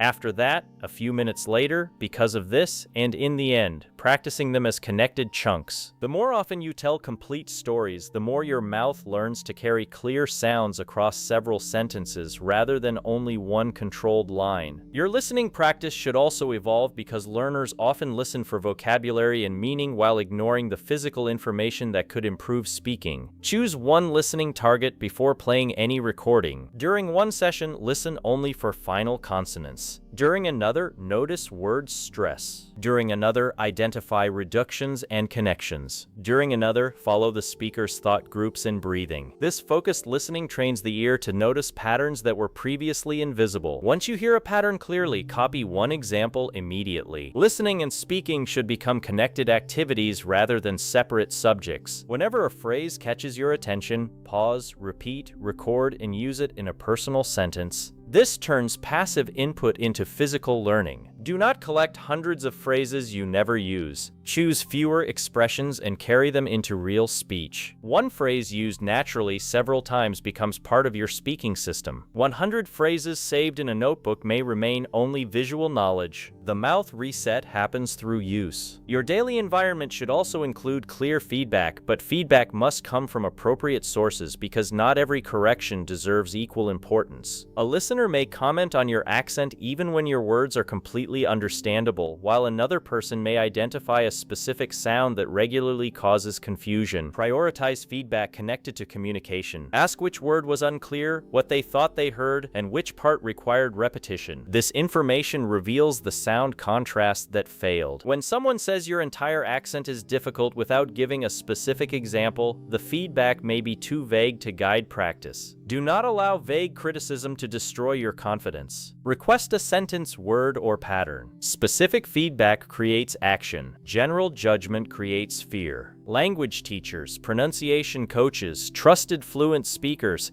and careful conversation partners can provide useful observations, but you should remain responsible for organizing the correction. Write down repeated problems. Look for patterns. Perhaps many misunderstood words end with consonants, contain the same vowel, or use the same R and L contrast. The pattern matters more than one isolated mistake because correcting the underlying movement improves an entire family of words. Your practice should then return to the sound ladder, beginning with the basic movement and carrying it back into communication. Celebrate pattern correction rather than only individual word correction. When the V sound improves, dozens of words become clearer. When final consonants become reliable, your grammar begins sounding stronger. When stress becomes controlled, long vocabulary becomes easier to recognize. When thought groups improve, your entire speaking style becomes calmer. This is why focused pronunciation practice can create results that feel larger than the small movement being trained. The daily reset should also include rest because muscles and attention become tired, and tired practice can produce tension and careless repetition. When the mouth begins losing control, stop forcing speed. Return to a simple sound, complete a few correct repetitions, and end the session with success rather than frustration. Your brain continues organizing physical learning after practice, especially when the instruction was clear and repeated accurately. More practice is not always better when the quality has collapsed. Consistency across many days is more powerful than exhaustion in one session. Hydration, comfortable posture, and relaxed breathing can also support the voice, but you do not need a perfect environment before speaking. You need enough physical comfort that the mouth can move freely and the throat does not become strained. Pronunciation practice should not cause pain. If any movement becomes painful, stop forcing it and return to a gentler position. Clear English depends on coordination, not violence against the mouth. A practical reset session may begin with a few minutes of movement and breathing, continue with one focused sound target, then include a short imitation exercise, one paragraph of meaningful reading, and 1 minute of personal speaking. The session should end by repeating one corrected sentence that represents the day's improvement. This final sentence becomes a small victory that the mouth can carry into the next day. You may choose "I worked late yesterday" when practicing final T. This is a very useful video when training V, or "I want to communicate clearly" when practicing stress. Say the sentence slowly, normally, and naturally. Record the final version. Allow yourself to hear the difference. That evidence strengthens motivation because progress becomes something you can observe rather than something you must blindly believe. At the end of each week, choose the 3 sentences that improved most. Speak them together as a short paragraph. Then create new sentences containing the same target sounds. This prevents the correction from becoming attached to only one memorized example. Your mouth learns the general movement rather than one frozen performance. At the end of each month, return to the earliest recording and compare it with the newest version. Listen with respect for the person who began. Do not laugh cruelly at your earlier mistakes because that earlier voice had the courage to start the process that created your current progress. Recognize the clearer sounds, calmer rhythm, stronger endings, and greater control. Then choose the next target without pretending the journey is finished. Pronunciation is not a project you complete once and never revisit. It is a physical skill that grows through use, attention, and continued communication. Even advanced speakers discover new words, accents, situations, and speaking challenges. The difference is that they possess a system for observation, correction, and adaptation. This system is what you are building. You are becoming a learner who does not collapse when one word is misunderstood. You can identify the sound, train the movement, test it in a phrase, carry it into a sentence, record it, and try again. That ability is more valuable than temporary perfection because it gives you control over your future progress. The English Mouth Reset is therefore not only a pronunciation program. It is a new relationship with speaking. Before this reset, you may have viewed every mistake as proof that your English was weak. Now you can view the mistake as physical information. Before this reset, you may have repeated unclear sentences louder. Now you know how to change the movement. Before this reset, difficult words may have controlled your vocabulary choices. Now you can break them apart and rebuild them. Before this reset, fast speech may have seemed like fluency. Now you understand that fluency grows from automatic clarity. Before this reset, an accent may have felt like something shameful. Now you understand the difference between identity and unintelligibility. Before this reset, you may have waited for confidence before speaking. Now you know that confidence grows from successful speaking experiences. Your daily system should not be built around fear of sounding wrong because it should be built around the excitement of becoming easier to understand. Each practice session removes a small amount of distance between your thought and the listener. Each corrected sound allows your personality to arrive more clearly. Each completed ending protects your grammar. Each distinct vowel protects your vocabulary. Each difficult consonant you train returns a group of words to your voice. Each stressed syllable helps the listener recognize your message faster. Each Each thought group gives the idea structure. Each controlled breath protects the ending. Each smooth connection gives the sentence movement. These are not separate tricks because they are parts of one speaking instrument. Your mouth, tongue, lips, jaw, breath, throat, ears, and mind are learning to cooperate. At first, you must direct them consciously. Later, they begin supporting one another automatically. The jaw opens enough for the vowel. The tongue reaches the final sound. The lips prepare for the next word. The voice gives energy to the important syllable. The breath carries the complete thought. The pause appears where the meaning changes. The sentence reaches the listener without being rebuilt halfway. This automatic cooperation is the real definition of a reset. You are not erasing your first language because you are adding a new physical system beside it. Your mouth already knows how to produce one language automatically. This proves that automatic speech is not beyond you. You have achieved it before. English requires different movements, rhythms, and sound contrasts, but the learning process remains based on repetition, feedback, meaningful use, and time. You did not become fluent in your first language by reading rules about tongue position. You listened, copied, failed, repeated, communicated, and gradually became automatic. As an adult learner, you can use the same natural process with more awareness and direction. You understand why the sound failed. You can observe the movement. You can choose focused material. You can record yourself. You can compare versions. You can build a structured routine. Your adult mind is not a disadvantage when it becomes a guide for physical practice. Age does not make improvement impossible because the mouth can continue learning new movements when the practice remains consistent. Progress may require patience, but patience is not the same as limitation. Do not tell yourself that you have spoken incorrectly for too many years to change. Every habit remains strong only while it is repeated more often than the alternative. Begin increasing the number of correct repetitions. Allow the new path to become wider. The old sound may return sometimes, but every correction weakens its control. One day you will produce the new movement without thinking, and only later realize that the difficult word passed through your mouth naturally. This moment may seem small to another person, but you will understand its meaning. A movement that once required complete concentration has become part of your automatic voice. Then another word will change. Another ending will survive. Another conversation will feel easier. Another listener will understand you the first time. The transformation may not arrive as one dramatic event. It may arrive as hundreds of quiet victories spread across ordinary days. You answer a question without freezing. You pronounce your profession clearly. You leave a voice message without recording it 10 times. You tell a story and the listener follows every part. You use a difficult word instead of replacing it with an easier one. You repeat a sentence calmly after a misunderstanding. You hear your recording and notice that the voice sounds more controlled. These moments are the visible results of the daily reset. Never ignore them simply because you are not yet perfect. Perfection is not the standard required for meaningful communication. Clarity, courage, flexibility, and progress are enough to build a powerful English voice. The final test of your practice is not whether you can perform a pronunciation exercise beautifully. It is whether your English helps you participate more fully in life. Can you share an idea without hiding it? Can you ask a question without rehearsing for several minutes? Can you introduce yourself without fear? Can you explain your work, opinion, problem, dream, or experience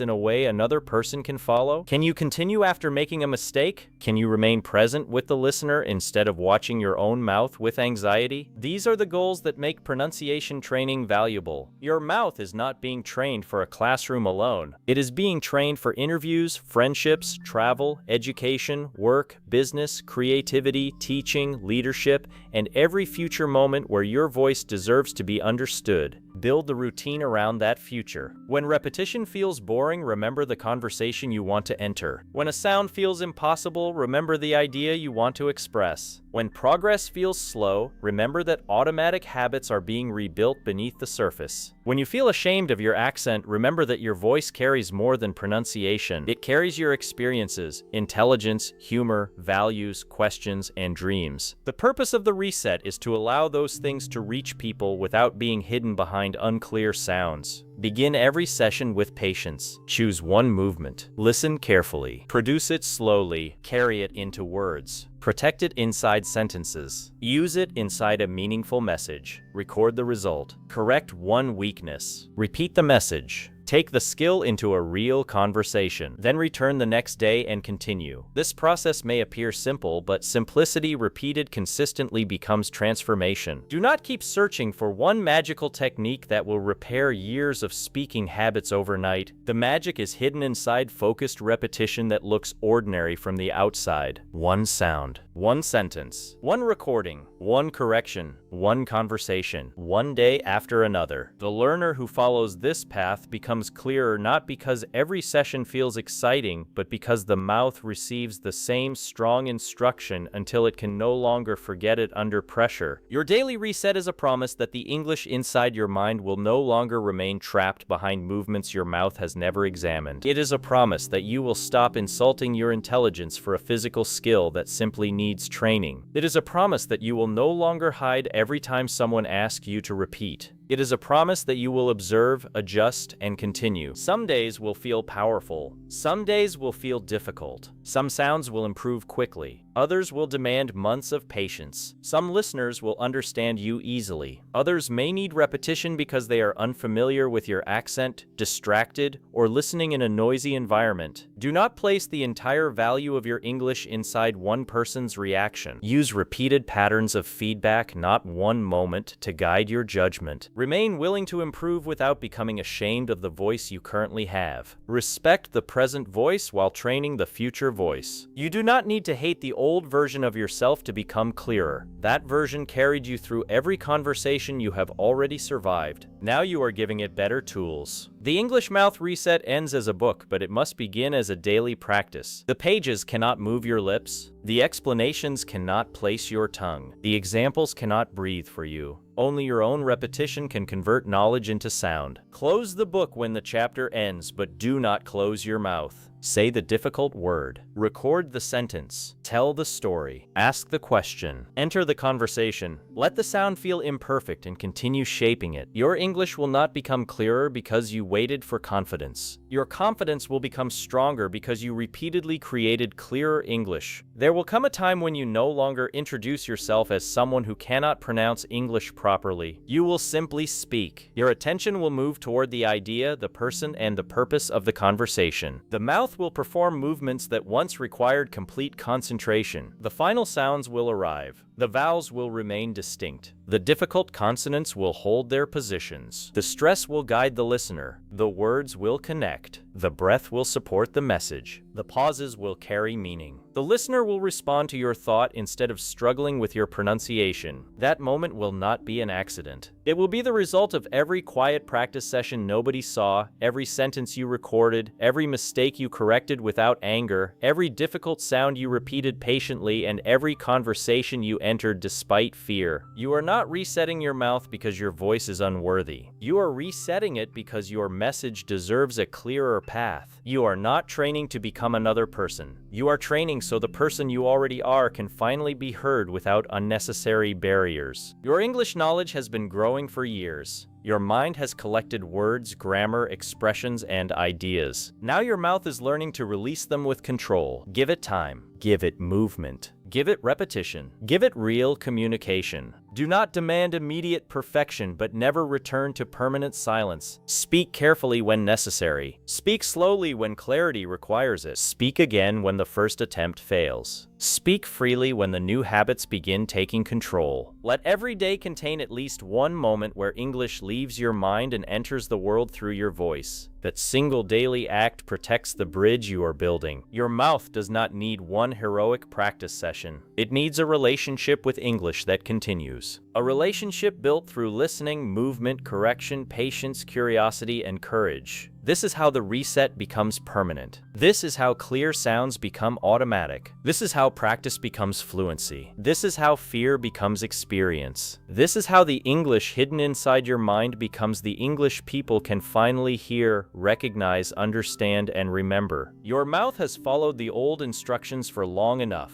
Give it new instructions every day. Repeat them until they become natural. Carry them into every sentence. Trust them inside every conversation, and allow your English voice to become not perfect, not borrowed and not ashamed, but clear, confident, controlled, and completely yours. There has always been more English inside you than the world could hear because your mind already knew the words, understood the grammar, recognized the sentences, and carried ideas worth sharing. Yet somewhere between your thoughts and your voice, the sounds became weak, the endings disappeared, the vowels changed, the rhythm became uncertain, and the message that felt so clear inside you arrived differently in the listener's ears. For a long time, you may have blamed your intelligence, your memory, your accent, your age, or your ability to learn, but now you understand that the problem was never proof that you were incapable of speaking English, because your mouth was simply following physical habits that had been repeated for many years, and what has been trained in one direction can patiently be trained in another. You have learned that clear English is not created by speaking louder, rushing through sentences, or memorizing more difficult vocabulary, because clarity begins with the small movements most learners ignore, including the position of the tongue, the opening of the jaw, the shape of the lips, the release of breath, the completion of final sounds, the contrast between vowels, and the rhythm that helps the listener recognize meaning. You now know that every English word has a physical shape, every important sound has a position, every sentence has a natural center, and every thought needs enough breath, movement, and space to reach another person without becoming lost along the way. Your accent does not need to disappear because your accent is part of your history, your identity, and the languages that have already shaped your voice. But the habits that hide your meaning can become weaker, and the sounds that once felt impossible can become clearer through focused repetition. The goal was never to become a copy of another speaker, because the world does not need another borrowed voice, and it does not need you to erase where you came from before your English becomes valuable. The world needs your own voice to become understandable enough that people can hear your intelligence, your personality, your experience, your humor, your questions, your knowledge, your dreams, and the message that has been waiting behind your hesitation. Every time you finish a word, instead of swallowing its ending, you give the listener more information. Every time you separate two confusing vowels, you protect the meaning of your sentence. Every time you train a difficult consonant instead of avoiding it, you return another group of words to your voice. Every time you place stress on the important syllable, you help the listener recognize your English faster. Every time you connect words without destroying their clarity, your speaking becomes smoother. Every time you pause according to meaning instead of fear, your message becomes stronger. Every time you record yourself and correct one sound without shame, you become more aware, more controlled, and more confident than you were before. These changes may appear small during one practice session,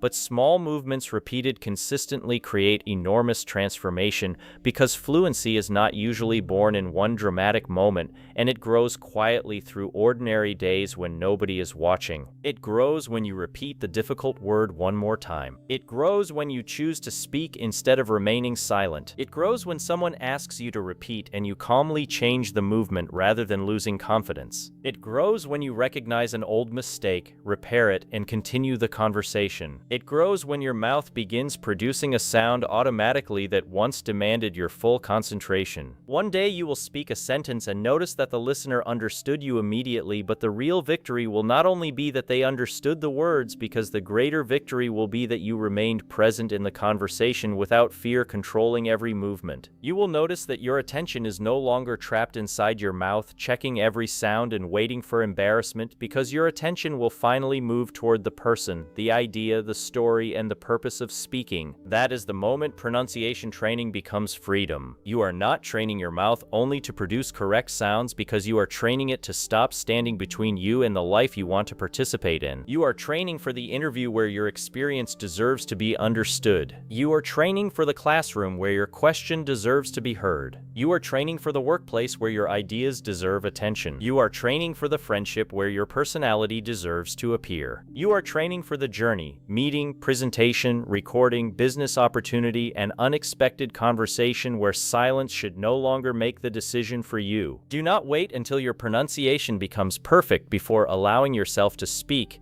because perfection is not the doorway to communication, and people connect with clear meaning, genuine emotion, useful ideas, and the courage to continue even when every sound is not flawless. Your mistakes will not disappear completely because every speaker sometimes mispronounces a word, loses a sentence, changes direction, or needs to repeat something, but your relationship with those mistakes can change forever. A mistake no longer needs to mean that your English is broken. It can simply mean that one movement needs more practice. A misunderstanding no longer needs to become a reason for silence. It can become a moment to slow down, stress the important word, complete the ending, and try again. A difficult sound no longer needs to control which words you choose. It can become a target, a position, a repetition, and eventually a new automatic habit. You already possess the most important evidence that your mouth can learn language because it has already mastered the sounds, rhythm, and movements of your first language so deeply that you now produce them without conscious thought. English may require different instructions, but your mouth is not incapable of receiving them. It needs clear models. It needs patient correction. It needs daily movement. It needs meaningful sentences. It needs enough repetition that the new path becomes stronger than the old one. Some days your speaking will feel powerful, while other days the mouth may feel slow, tense, or uncertain. But one difficult day cannot erase the movements you have trained, and progress should be measured across weeks and months rather than one conversation. Do not judge your entire English through the reaction of one listener, because noise, distraction, unfamiliar accents, speed, and context can all affect understanding. Instead, notice the larger pattern. Are people asking you to repeat less often? Are your recordings becoming easier to understand? Are difficult words creating less fear? Are your sentences becoming calmer? Are your endings stronger? Are your vowels clearer? Are your pauses more meaningful? Are you willing to speak in situations you once avoided? These are the signs that your English voice is becoming stronger. The English Mouth Reset does not end when you close this book, because the real book begins every time you open your mouth and apply what you have learned. The page cannot move your tongue for you. The chapter cannot open your jaw. The explanation cannot complete your final consonants. The exercises cannot enter a conversation unless you carry them there. Knowledge has shown you the path, but only your voice can walk it. Begin simply. Choose one sound. Choose one sentence. Say it slowly. Record it honestly. Correct it patiently. Use it naturally. Return tomorrow. Do not search endlessly for a magical method that removes years of habit in one night, because the real transformation is hidden inside focused repetition that seems ordinary until the results become impossible to ignore. One clear sound becomes 10. 10 clear sounds become stronger words. Stronger words become understandable sentences. Understandable sentences create successful conversations. Successful conversations create confidence. Confidence creates more practice. More practice creates automatic speech. This is how the cycle changes. Before, fear may have created silence, and silence prevented the mouth from improving, but now practice can create clarity. Clarity can create confidence, and confidence can give you the courage to speak more often. You do not have to become fearless before beginning. You only need enough courage to produce the next sentence. Let that sentence be slow if necessary. Let it be imperfect. Let your accent remain. Let your mouth search for the correct position. Let yourself repeat, but do not return to permanent silence. Your English deserves movement. Your thoughts deserve sound. Your voice deserves practice. And the person you are becoming deserves the opportunity to be understood. There will come a day when someone listens to you and responds naturally without asking where your accent comes from, without concentrating on your pronunciation, and without struggling to identify the words because they will be too busy following your message. They will hear your story instead of your vowel. They will understand your idea instead of examining your consonant. They will respond to your personality instead of waiting for the sentence to become clear. That day will not arrive because you became somebody else. It will arrive because you trained your own voice until the English inside your mind could finally travel through your mouth without losing its shape. Never forget that pronunciation is not about impressing people with perfection, because its greatest purpose is removing the unnecessary distance between one human mind and another. Every clear sentence builds a bridge. Every protected sound strengthens that bridge. Every conversation gives you another chance to cross it. You began this journey believing that people could not understand your English, but now you know that your voice was not broken and your mouth was not your enemy. It simply needed attention. It needed awareness. It needed new movements. It needed patience instead of punishment. It needed practice instead of silence. Now the responsibility belongs to you, but so does the power. You can observe the sound. You can change the position. You can slow the sentence. You can complete the word. You can repeat the movement. You can record the result. You can enter the conversation again. You are no longer helpless before your pronunciation because you possess a system for rebuilding it. Carry this system with you, not as another heavy rule book inside your mind, but as a daily reminder that clear speaking is physical, trainable, and possible. Respect every small improvement. Remain patient with every stubborn sound. Speak with intention. Listen with curiosity. Correct yourself without cruelty, and trust that every careful repetition is teaching your mouth what your mind has been ready to say for years. Your English has waited long enough behind fear. Your words have waited long enough behind unclear sounds. Your ideas have waited long enough for permission to enter the world. Open your mouth. Allow the jaw to move. Let the tongue explore. Finish the ending. Protect the vowel. Stress the message. Connect the sentence. Take a breath and speak again. Not because your English is perfect. Not because your accent has disappeared. Not because every mistake has been defeated. Speak because your message matters. Speak because clarity grows through use. Speak because confidence is built after action. Speak because the world cannot understand the English you keep hidden inside your mind. Your mouth has followed the old instructions for long enough.